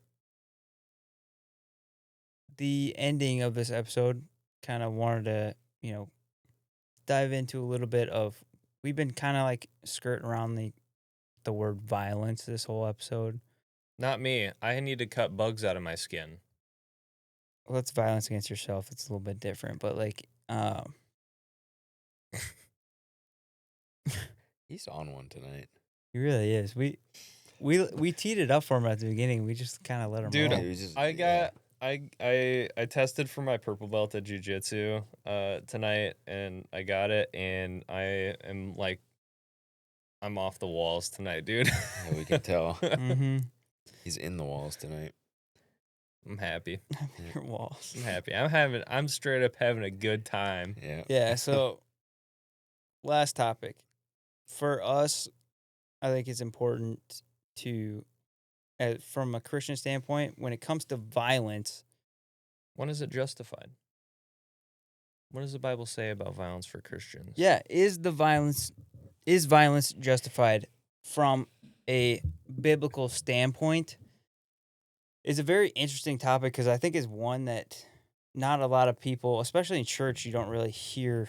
Mm-mm. I've never been to a church service where they're like, "Yeah, we're going to talk about killing people today," and stuff that's not in the Old Testament. I mean, the Old Testament, they just killed everyone all the time. Yeah, It I was like gonna a- say, like hearing like- a sermon on the Old Testament, you kind of get that a little bit. Yeah, I mean, some wild lore in the Old Testament. It is very interesting reading. But a lot of stuff that we We have a couple modern day Sodom and Gomorrahs around here I would that say could more than a couple, but that could use a good little bit cleansing. of fire from heaven. Yeah. But yeah, it's something that I didn't really think about a whole lot growing up, but like now, especially with having like children and being a man, your natural instinct is to protect them at all cost. And so it's very interesting when it comes to like that natural urge of like protection and like what that entails is like it's we're talking about violence. We're talking about like committing violence. Like protection can be like subtle sometimes, but it also when you need to do violence, like you can't really hesitate for certain things. So it's interesting to talk about if the world does go to crap and everyone's just in their small little factions of broken down societal collapse. From a Christian standpoint, what would that kind of look like? What does the Bible say, specifically the New Testament? Because I think a lot of Christians in today's age get it confused, and there's a lot of really soft Christians that don't want to touch this subject. Mm-hmm. So There are the pacifist Christian too, which Yeah. believe that Christians are not allowed to use any violence ever. right, and I think that's a even from non-Christians' perspective, I think that's how some people view Christians is like the turn the other cheek. Yep. It's Notions. only been recently though that's kind of been the case. I mean, recently as in probably I don't know, at least a couple of decades it's kind of been like that, but before that, no. I don't think so. I mean, look, we had the Crusades, 9 of them. I mean, we just like straight up went to war with half the world.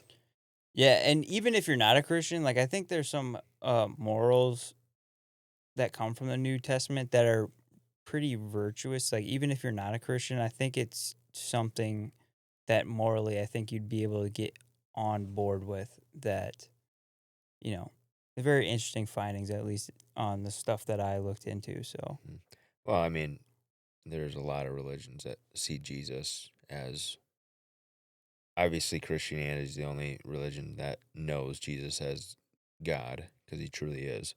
But there's a lot of other religions that, talk about Jesus that as a real person and say that he was a good teacher and he has a lot of good teaching.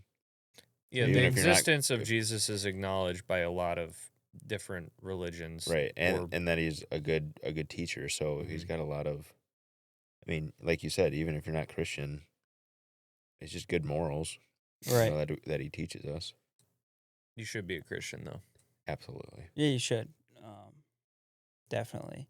I mean, your life isn't going to get better and the world's not going to get better magically if we all, you know, are Christians because that's just not how Christianity works. But if there's a lot of relief that you get knowing that in the end everything's going to be okay. But in Right. terms of violence, In terms of violence, you have some stuff on this, Luke. yeah. So I kind of looked into this a lot. And based on what I see that you wrote on here, it's pretty similar. Yeah, I mean, that's what I noticed too. one of the big verses you look at it's in Matthew. What is it? I think it's about turning the other cheek. I think that's on that page somewhere. Okay. But you can look up the specific verse if you want to. I think it's just the right there. Nope, not No. that one. Yeah, Matthew 5:39. So that's your very famous quote. Even non-Christians will know this of like turn the other cheek. Yeah. You heard that before. That was specifically Jesus saying, if you are slapped on the right or left cheek, then turn your right to them also. And it goes into a lot of other parts about like giving your cloak over and whatnot. But that, I think, specifically was about insult, like personal insult to someone. So if you are insulted, you don't retaliate.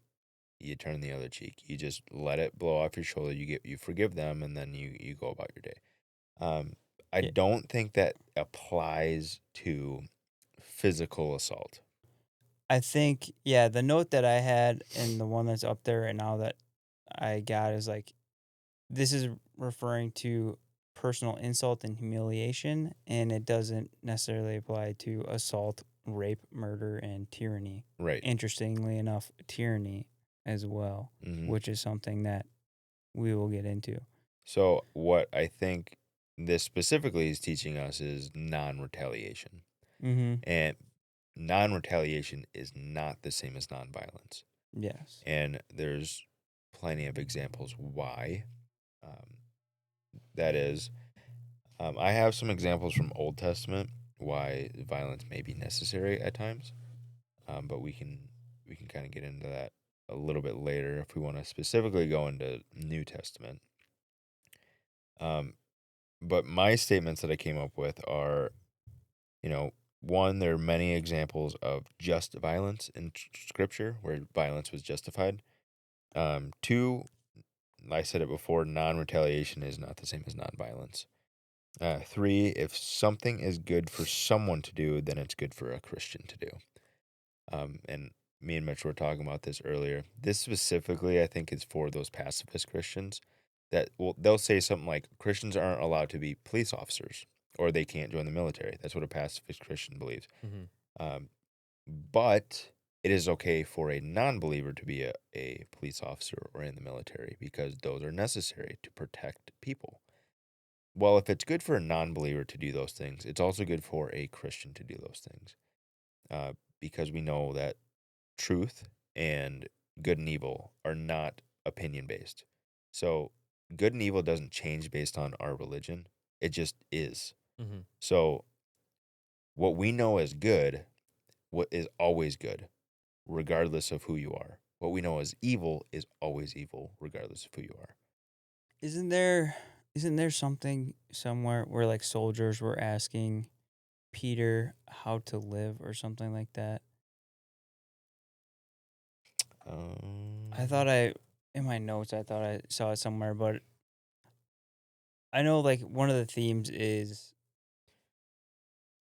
like it refers to soldiers and like governments like going to war and doing, you know, war things on behalf of your government. Oh, it was John the Baptist. That was another thing. There was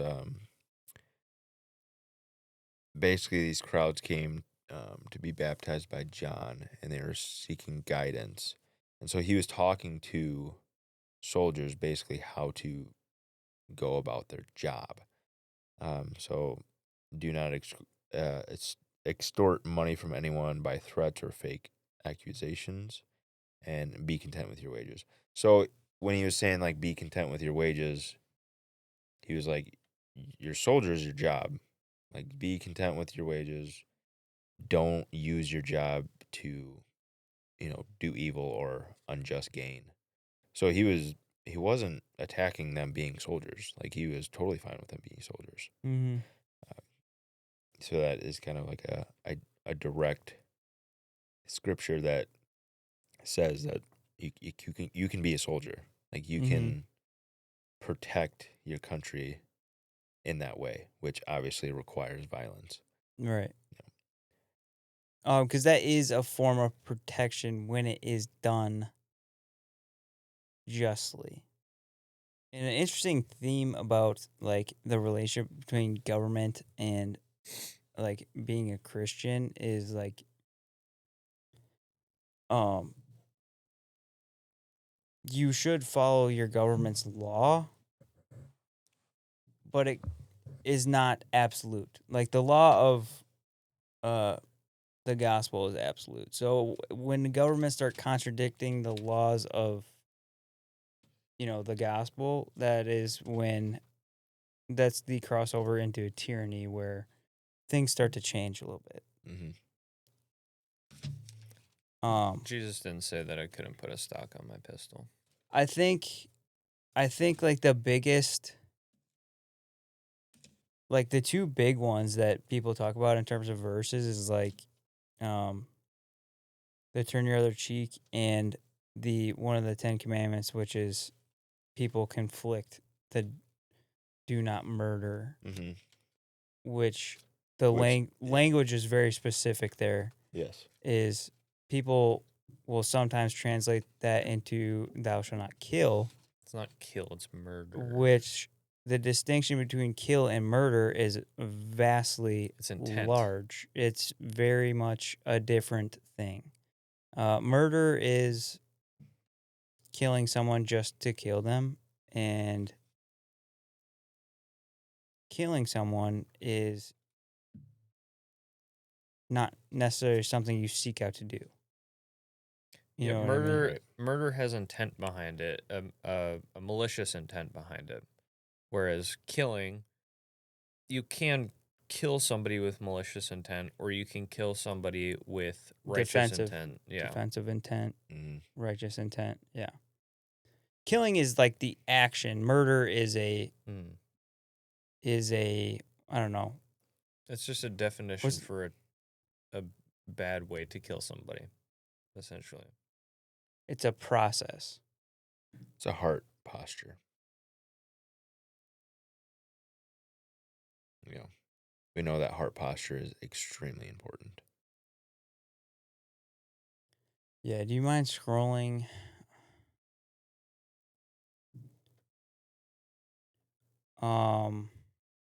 Actually, can you go back up? We'll just go top down, and I'll get your thoughts on this. Do you have a whole prepared thing? No, not really. I just have notes. Okay, so I'll go through what I kind of cliff notes of what I have, and then I'll just bounce those thoughts off of you and you as well. For anyone who doesn't know, like I'm not like a pastor or leader of a church or anything. I just have studied the Bible. I've been a Christian my whole life. But Luke, on the other hand, he is a leader within our church, so he does know a lot more or better than I do. But this is also, we're not like claiming that we know 100% everything. Well, I want to clarify. I'm not a leader specifically for the church. Like, I'm not part of this staff for the church at all. I just lead a study group with, it's made up of people from the church, but I'm one of many. I mean, it's more of a volunteer thing than anything. So, But yeah, on a weekly basis, you do study the Bible and stuff like that. yes, So I mean, I'm not saying anything, but I'm just so we're clear with everyone that's watching or whatever, so they're not like, right. oh, they're blasphemers. Yeah. Yeah. We're not pastors. I just happen to like to study the Bible, and This is our thoughts on violence and why sometimes it's justified. So we look at it through the lens of Christianity, which we look through that through the lens of everything. So if you don't like that, you can exit now, but you're here now halfway through it, so you might as well stick it out. Yeah. So New Testament says, like, the note I had was like it permits force when like all three things are true: defense, not aggression; protection of life, not pride or vengeance; and under moral authority, family duty, civil authority, or immediately necessary. yeah, I like all those. Yeah, those all sound right to me. Yeah, I like the not pride or vengeance. I mean, we're specifically told do not seek vengeance Yeah. multiple times. Vengeance is the Lord's. Um, and he can do it better than we can. That's for sure. Yeah, he's pretty He's efficient. pretty good at that. He's pretty efficient. Wood chipper does sound pretty fun though. Yeah, but he can do like a million wood chippers at a time, though. Yeah. That's pretty cool. Yeah, I don't know. So, like, the theme, like basically what it really comes down to is a lot of the TLDR of this is like when you're facing evil people or people who are doing acts of evil, the responding with violence is morally justified in situations as long as you are not doing the evil, you're not turning evil in those acts, Mm. right? Like you should always have a posture of defense and not like active, Offense. like, Right. yeah, Well, you can't justify yourself doing evil because you're stopping evil. right. You can't become the evil Right. to justify you defending evil. Like, It's like with a lot of our self-defense laws. When you get into a self-defense situation, you shoot the perpetrator, he goes down, drops his gun or whatever. That's where the threat ends. Maybe you keep your gun pointed at him, tell him not to move and call the cops. Maybe tie his hands and feet so he can't grab his gun again, call the cops, whatever you may happen to do. That is your responsibility, and your justified actions of shooting him are over, and he's dealt with. Now, if you were to just put another one in his head because he made you mad, well, now you're not justified to do it. Right. So well, yeah, it's very interesting because like it's not necessarily, you can't just say you can never be offensive because this goes into the next part of. I mean, it's very specific in the Bible, like when it comes to, uh, like children or people that are weak or people that can't defend themselves. That changes things Mm. differently, and it's explicitly stated. yeah, Like actually, we got a perfect example right there. We have a picture of Gary Plauché right there behind your head. we do. I don't know. I If don't you know. guys, if you guys, I mean, I love it. if you guys don't know who Gary Plauché I is, love it. I don't please- know how Jesus would feel about that please one, research Gary Plauché but because the story is wild. Yeah, like defense doesn't defense doesn't necessarily mean you can't be a force moving forward. Like you said, when you're protecting innocence, sometimes you have to pursue the threat. You can't wait for the threat to get to you. mm-hmm. Because if you hesitate, if you wait, then you could then be sacrificing a life that you normally could have been spared if you were to just advance. Mm-hmm. So that gets into the protection of life thing. Yeah. If I'm offensive in my violence in order to preserve a life that is not necessarily in my immediate vicinity, that's still justified. Right. So it doesn't necessarily have to be it. Like someone calls me and says, "Hey, there's someone at my house. I need help." Well, I Right. can offensively go after them, Right. But It's a bit. Yeah. It also plays to what we were talking about before with like, people who are just beyond the pacifist, like they're one step in mhm, to like normalcy, where they're like, okay, well, I will defend my life, but I will never. They have to attack me first, and then I will, defend myself. When that's not necessarily true either. right. Um, and it gets into some stuff with like tyranny as well. Like if you want to scroll down a little bit for me, Luke.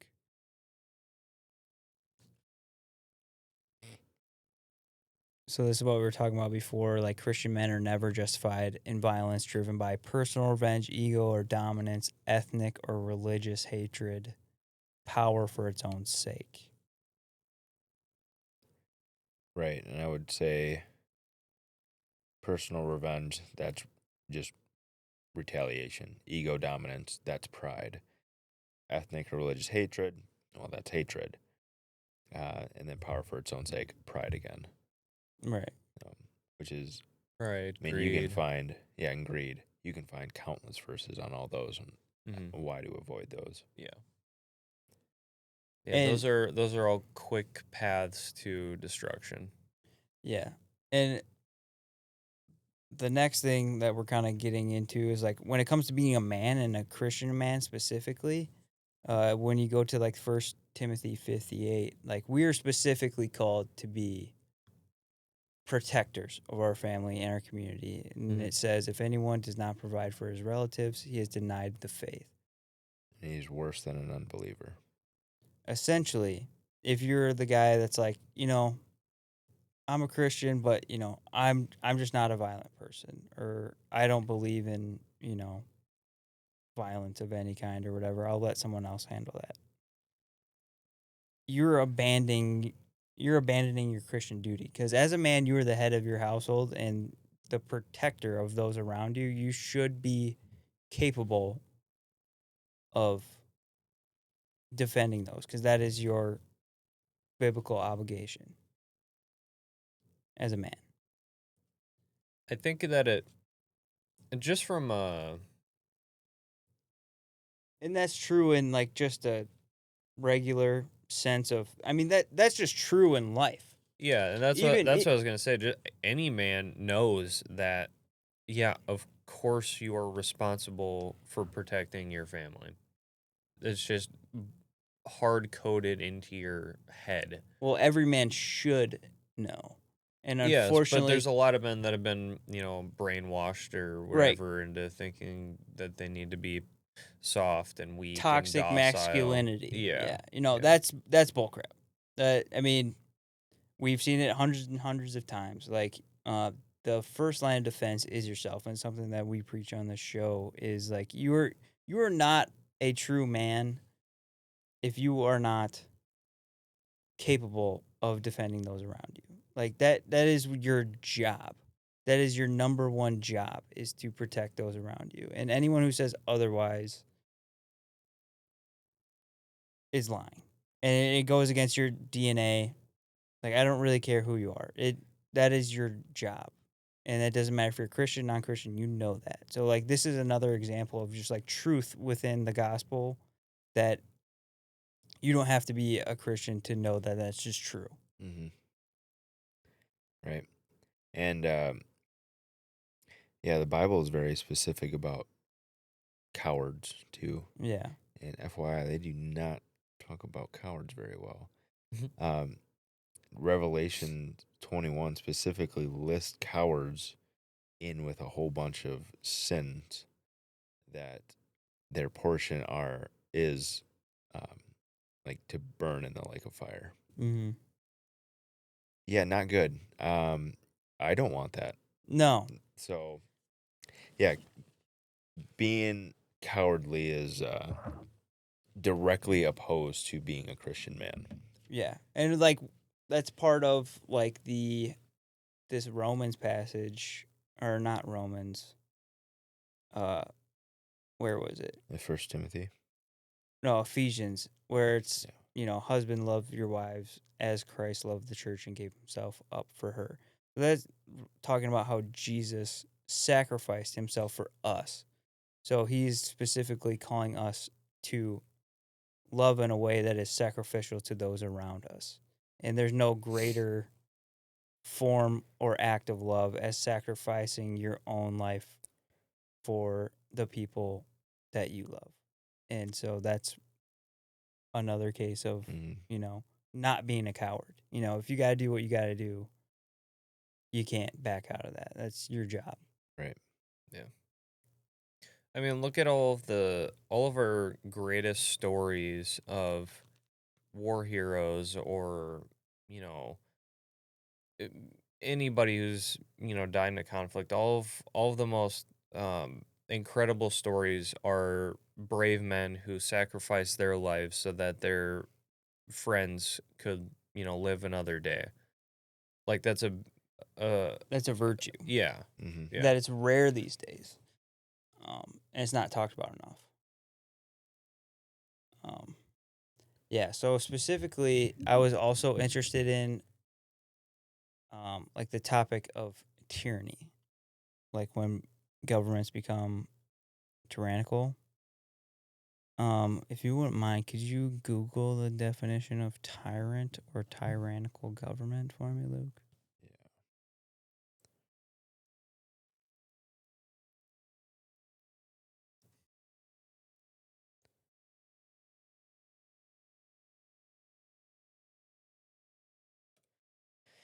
Well, this is a definition for tyranny is cruel and oppressive government or rule. Um, so dictatorship is similar to tyranny. What Dictatorship is a type of tyranny. go to the one that says what defines a tyrannical government. Tyrannical government is one that wields absolute, often cruel and unjust power, ignoring laws and civilians' rights for the ruler's benefit, characterized by oppression, repression, and lack of liberty, where the rulers substitute their own desires for legitimate law. Keep that in mind, folks. We'll throw that up on screen for you just so you can see that. All right, we can go back to the notes section. Kind of talk about it. So, as Christian men and Christians in general, we are expected to resist evil without becoming evil themselves. So, we're not supposed to tolerate evil. We do not worship peace over justice. And we don't respond with hatred, cruelty, or revenge. They're willing to suffer but not abandon the innocent. The worshiping peace over justice is interesting because I feel like a lot of times we see a lot of injustices, especially nowadays with how broken the judicial system is. A lot of people are just like, we see a miscarriage of justice and it's like, oh, well, that's what the jury wanted or that's what the judge wanted or whatever. But I think that seeing those miscarriages of justice should infuriate us and not being like, well, what do you do? Right. And this goes back to like the Epstein list, not Exactly. saying anything specifically. It'd be easy to say, well, nothing's ever going to change and, they're just going to keep getting away with it. So, it is what it is. And just remaining peaceful. That's not something that we're called to tolerate. Justice is absolute in God's eyes, and it's something that we should be pursuing and expecting to strive for. Yeah, and I think this gets into this comfort idea. A lot of times we can worship the peace and comfort that there might be some injustice going on, but we're comfortable. Mm-hmm. So Right. we'll let it slide. And look at the Exodus story. God saves his people from Egypt, pulls them away from tyranny. They get across the Red Sea, and they immediately say, ah, I'm hungry. I wish I was still in slavery because they gave me food. And so they were worshiping the comfort that, even the tiny, tiny bit of comfort that came from being a slave, but they were still a slave. And On their way to the promised land. yeah, on their way to the promised land, they were not looking forward to God's promise, but they were looking at immediate comfort. They were on their way to utopia. Yeah. But, we're humans, we're retarded, and we all are. So, Mm-hmm. Yeah. But it's something that we have to strive for. Like everyone can be better at that. But it's something that if you just want to say that Christians are not, we're just supposed to be peaceful all the time, that's just not the case. So that's kind of the thing we're kind of getting at. Yeah, I have a few notes down there more that we can talk about. We talked about turning your other cheek. So, Christian men, capable of violence, reluctant to use it, decisive when necessary, and clean and concise. Clean and conscience. Clean and conscience. Right. So that kind of talks about the heart posture, Yep. And yeah, there's a lot of verses about God hates the one who loves violence. Mm-hmm. So yeah, that kind of falls into like the don't let yourself become the evil. Mm-hmm.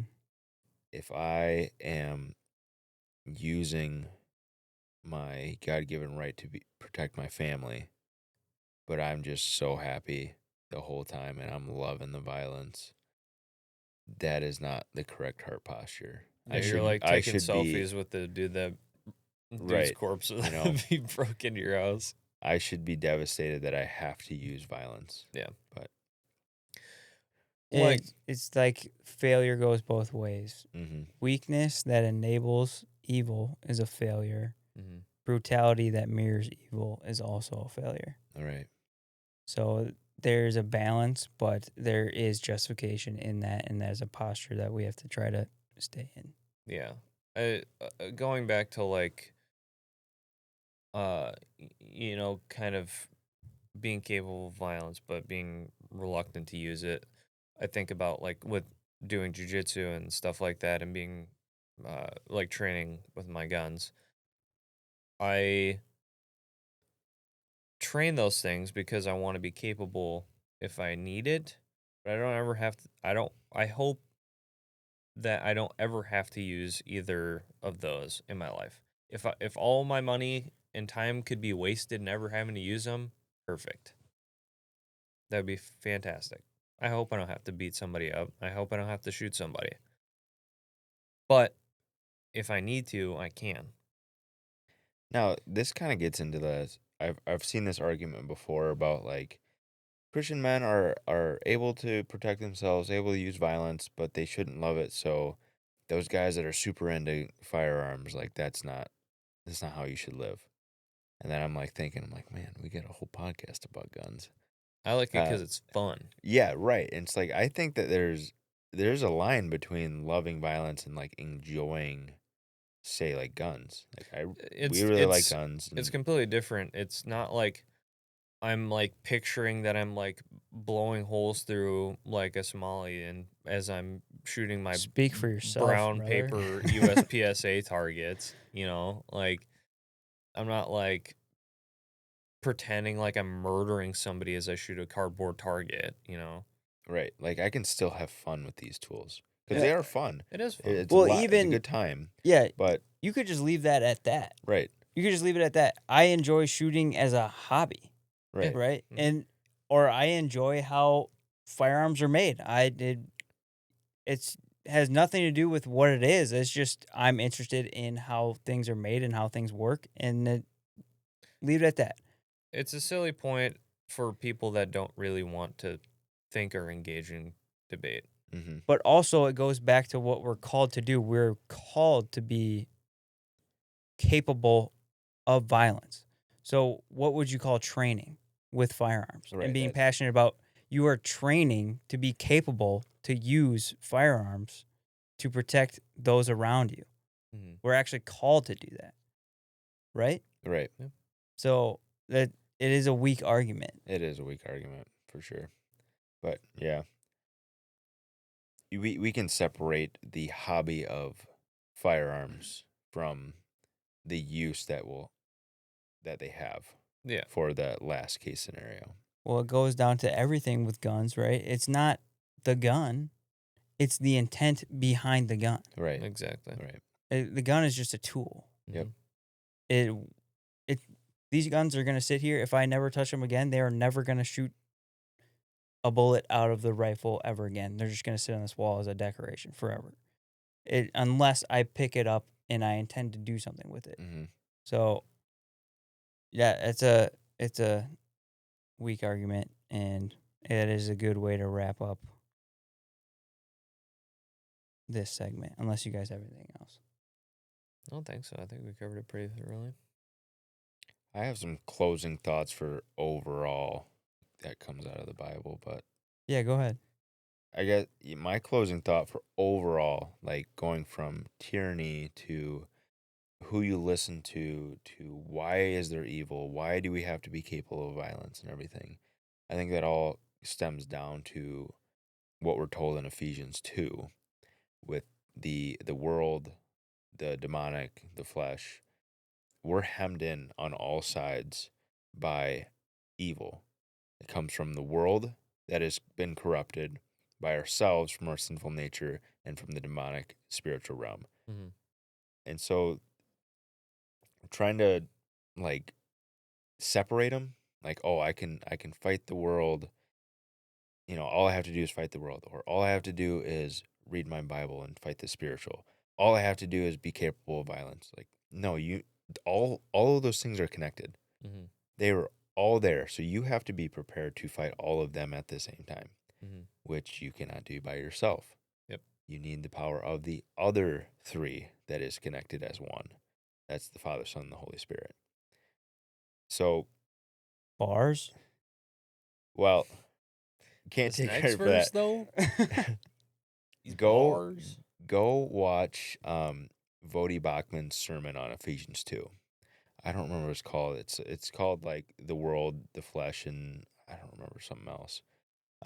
But it is fantastic. It's from about 10 years ago. It's on YouTube. I think it's like his most watched sermon. It's amazing. He does such a fantastic job breaking it all down. And Ephesians 2, the first 10 verses, absolute favorite verses in there. They'll give you chills for sure. But it is important to think about it's not just one problem. We have multiple problems that are coming at us from all sides. Yep. I like that. Did I put the note on there?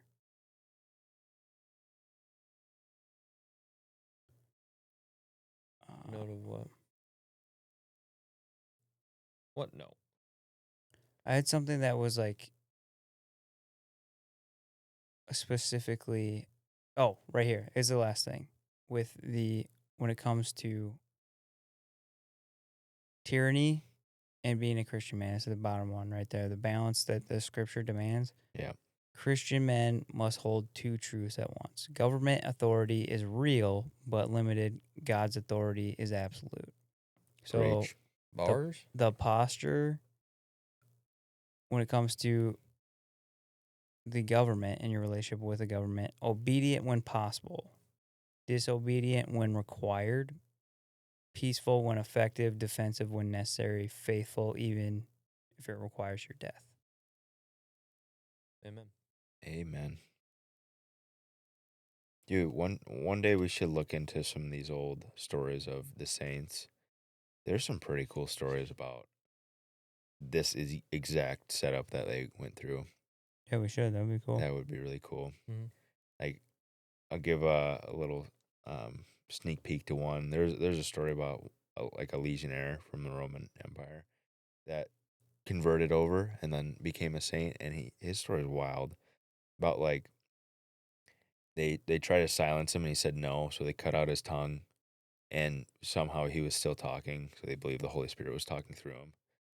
And then they like brought him to their temple, and they said something about like renounce your faith or whatever will kill you, and he said no again, and there was a big earthquake and all their statues or idols collapsed, and there was one left, and he picked up a sword and cut off its head, and then basically says some bars from the Holy Spirit, and then they killed him. But I was like, man, that's such a cool story. That would Giga be Chad. awesome. Yeah. Dude, there's some sick stories Oh yeah. within like Christianity lore. Like, if you're not Christian, you should just like look at some of the stories because some of them are just like there's some really cool stories that are make you want to run through a brick wall. Oh yeah. I guess this is the part where we get to Mitchell's schizo video. If you made It's it all, not schizo video. if you made it It's- this far, congratulations! You are rewarded with something. Okay, what so it was about to speaking be. of violence, let me set up the little setup here. So this is happening at a Walmart. There are 2 detainees here at the Walmart. Oh, boy. There's like a manager and a cop.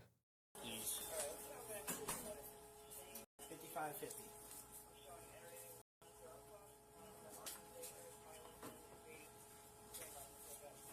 Oh boy.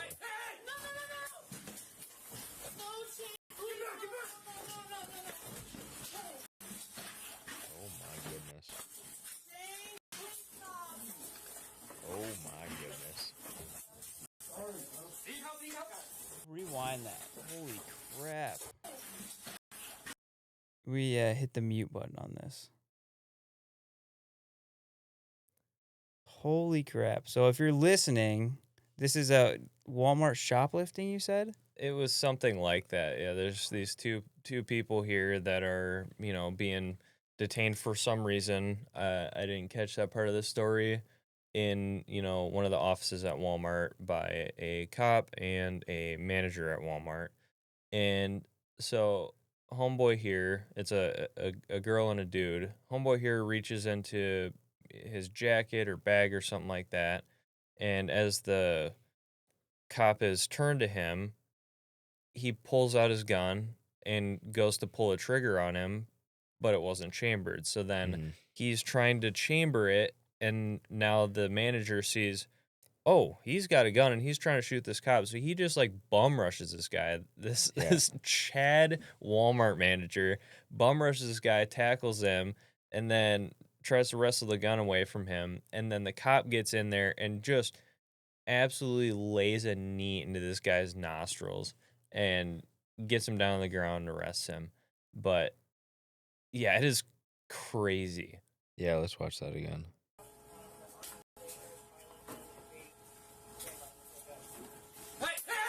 Oh my goodness. Oh.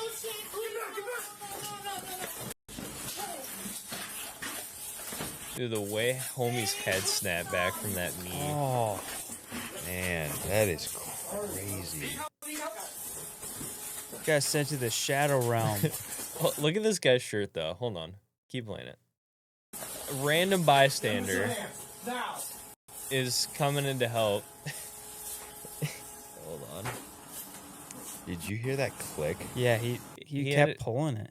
Yeah, see? so his, Not his today, shirt says Karen. "Not today, Karen," which I just thought was so funny. But yeah, but you can hear the striker drop Yeah. when he goes to shoot at the cop. It sounded like he was pulling like multiple times. Like, what was that gun? I don't know. It could be something with double action on it. Well, it looks like he had. I don't know what it is. Yeah, maybe it's not. I don't know what specifically, but it kind of. There was tapping. Yeah. Maybe I was hearing tapping, just thinking he. All right, pause it when he pulls up his gun.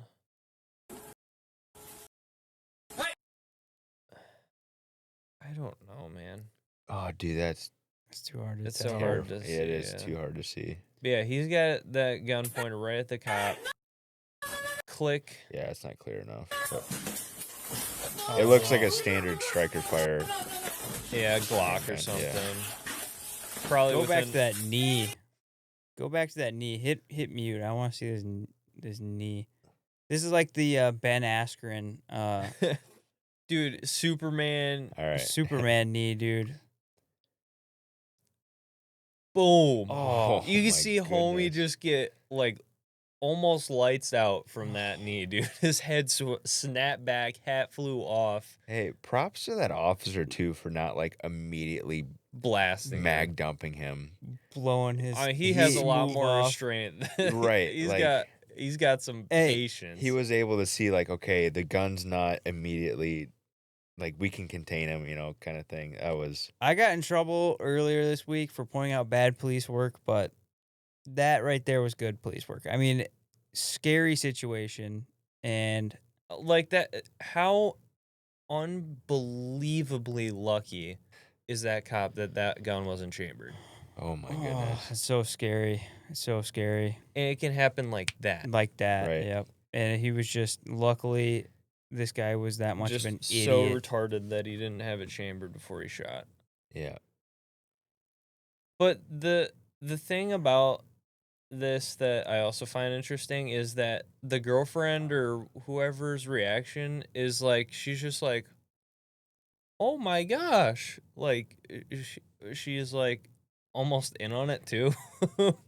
Well, I don't know. She's probably in I didn't get that. shock. Yeah, she's probably in shock. I didn't really get that.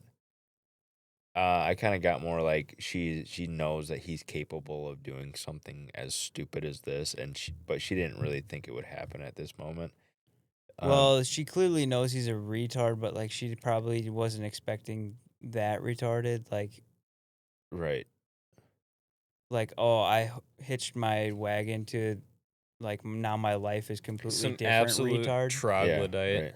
So Yeah. I want to Go pick. back to the knee again. Okay. The knee is so It's so good.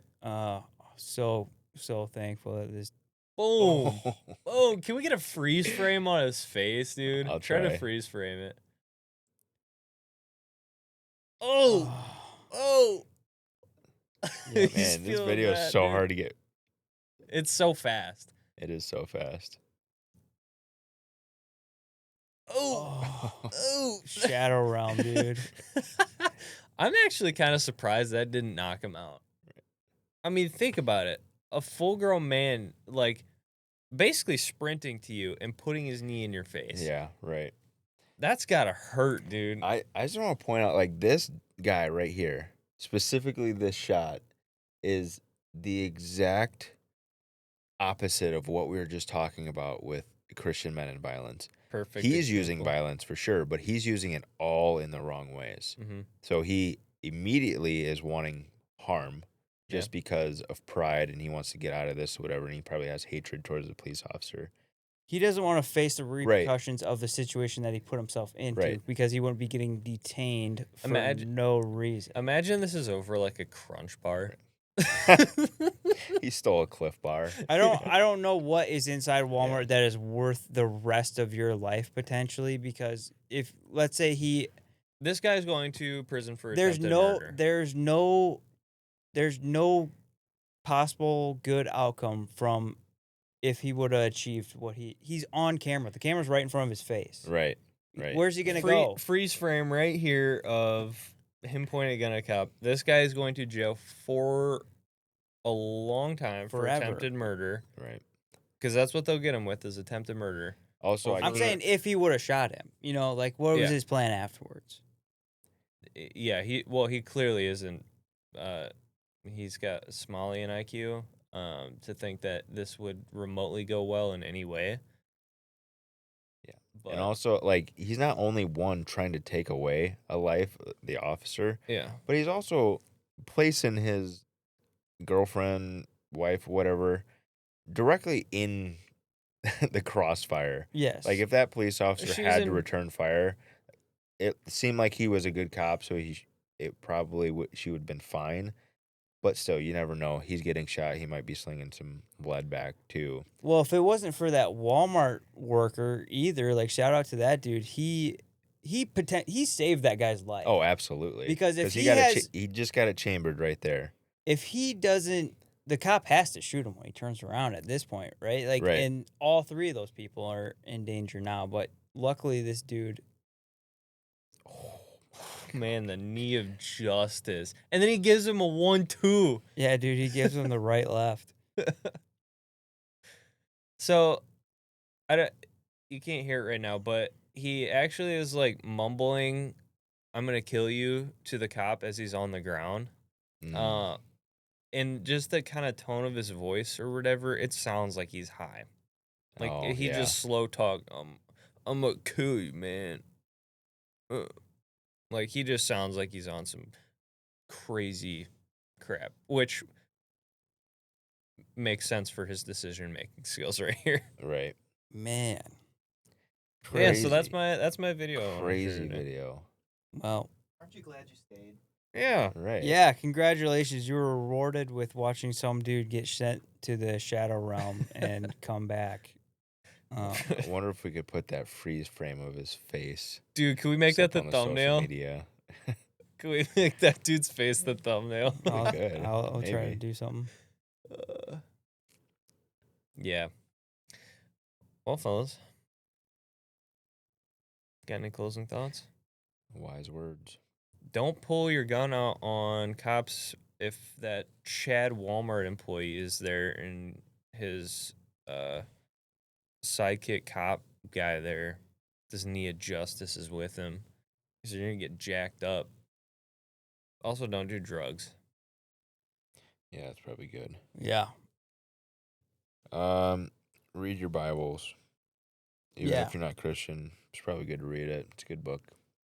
That's a good book. Yeah, there's some good lore in there. It's the most sold book in history, if you didn't know that. Number And one there's a reason bestseller. why. They're like $4 on Amazon. They're not expensive. You could go to your local church. People and give just- them yeah, for free. Yeah, you get Go to your local church. Just ask. They'll give you one. Yeah. Yeah. Be a good person. Be a man. Be a real man. Protect the people that you love around you, and watch out for needs of justice. Alrighty, guys. Well, thank you for watching. Mitchell's in your walls. Mitchell's in your walls. Mitchell's in your walls. Thank you for watching. Please, if you guys enjoyed, share with your friends. Leave us a comment. Why don't we get 3 big booms for, or what is it, 5 big booms? Let's get 5 big booms 5 for, big booms. for Mr. Druggy that took the knee of justice. Dude, Man, that's been you're a just while like since I heard boom, that. boom, and like every boom is just like the guy The getting guy gets need. need. Yeah, so if you guys enjoyed, please share with your friends, comment down below. Yes, comment. Let us know what your thoughts are on the whole tyranny versus, responsibility as a Christian. Also call Dan Crenshaw a butt pirate in the comments. That would make me laugh. I will give you guys a kiss on the forehead if you do that for me. Yeah, share with your friends, like, comment. Yeah, enjoy your week. We'll see you next Friday.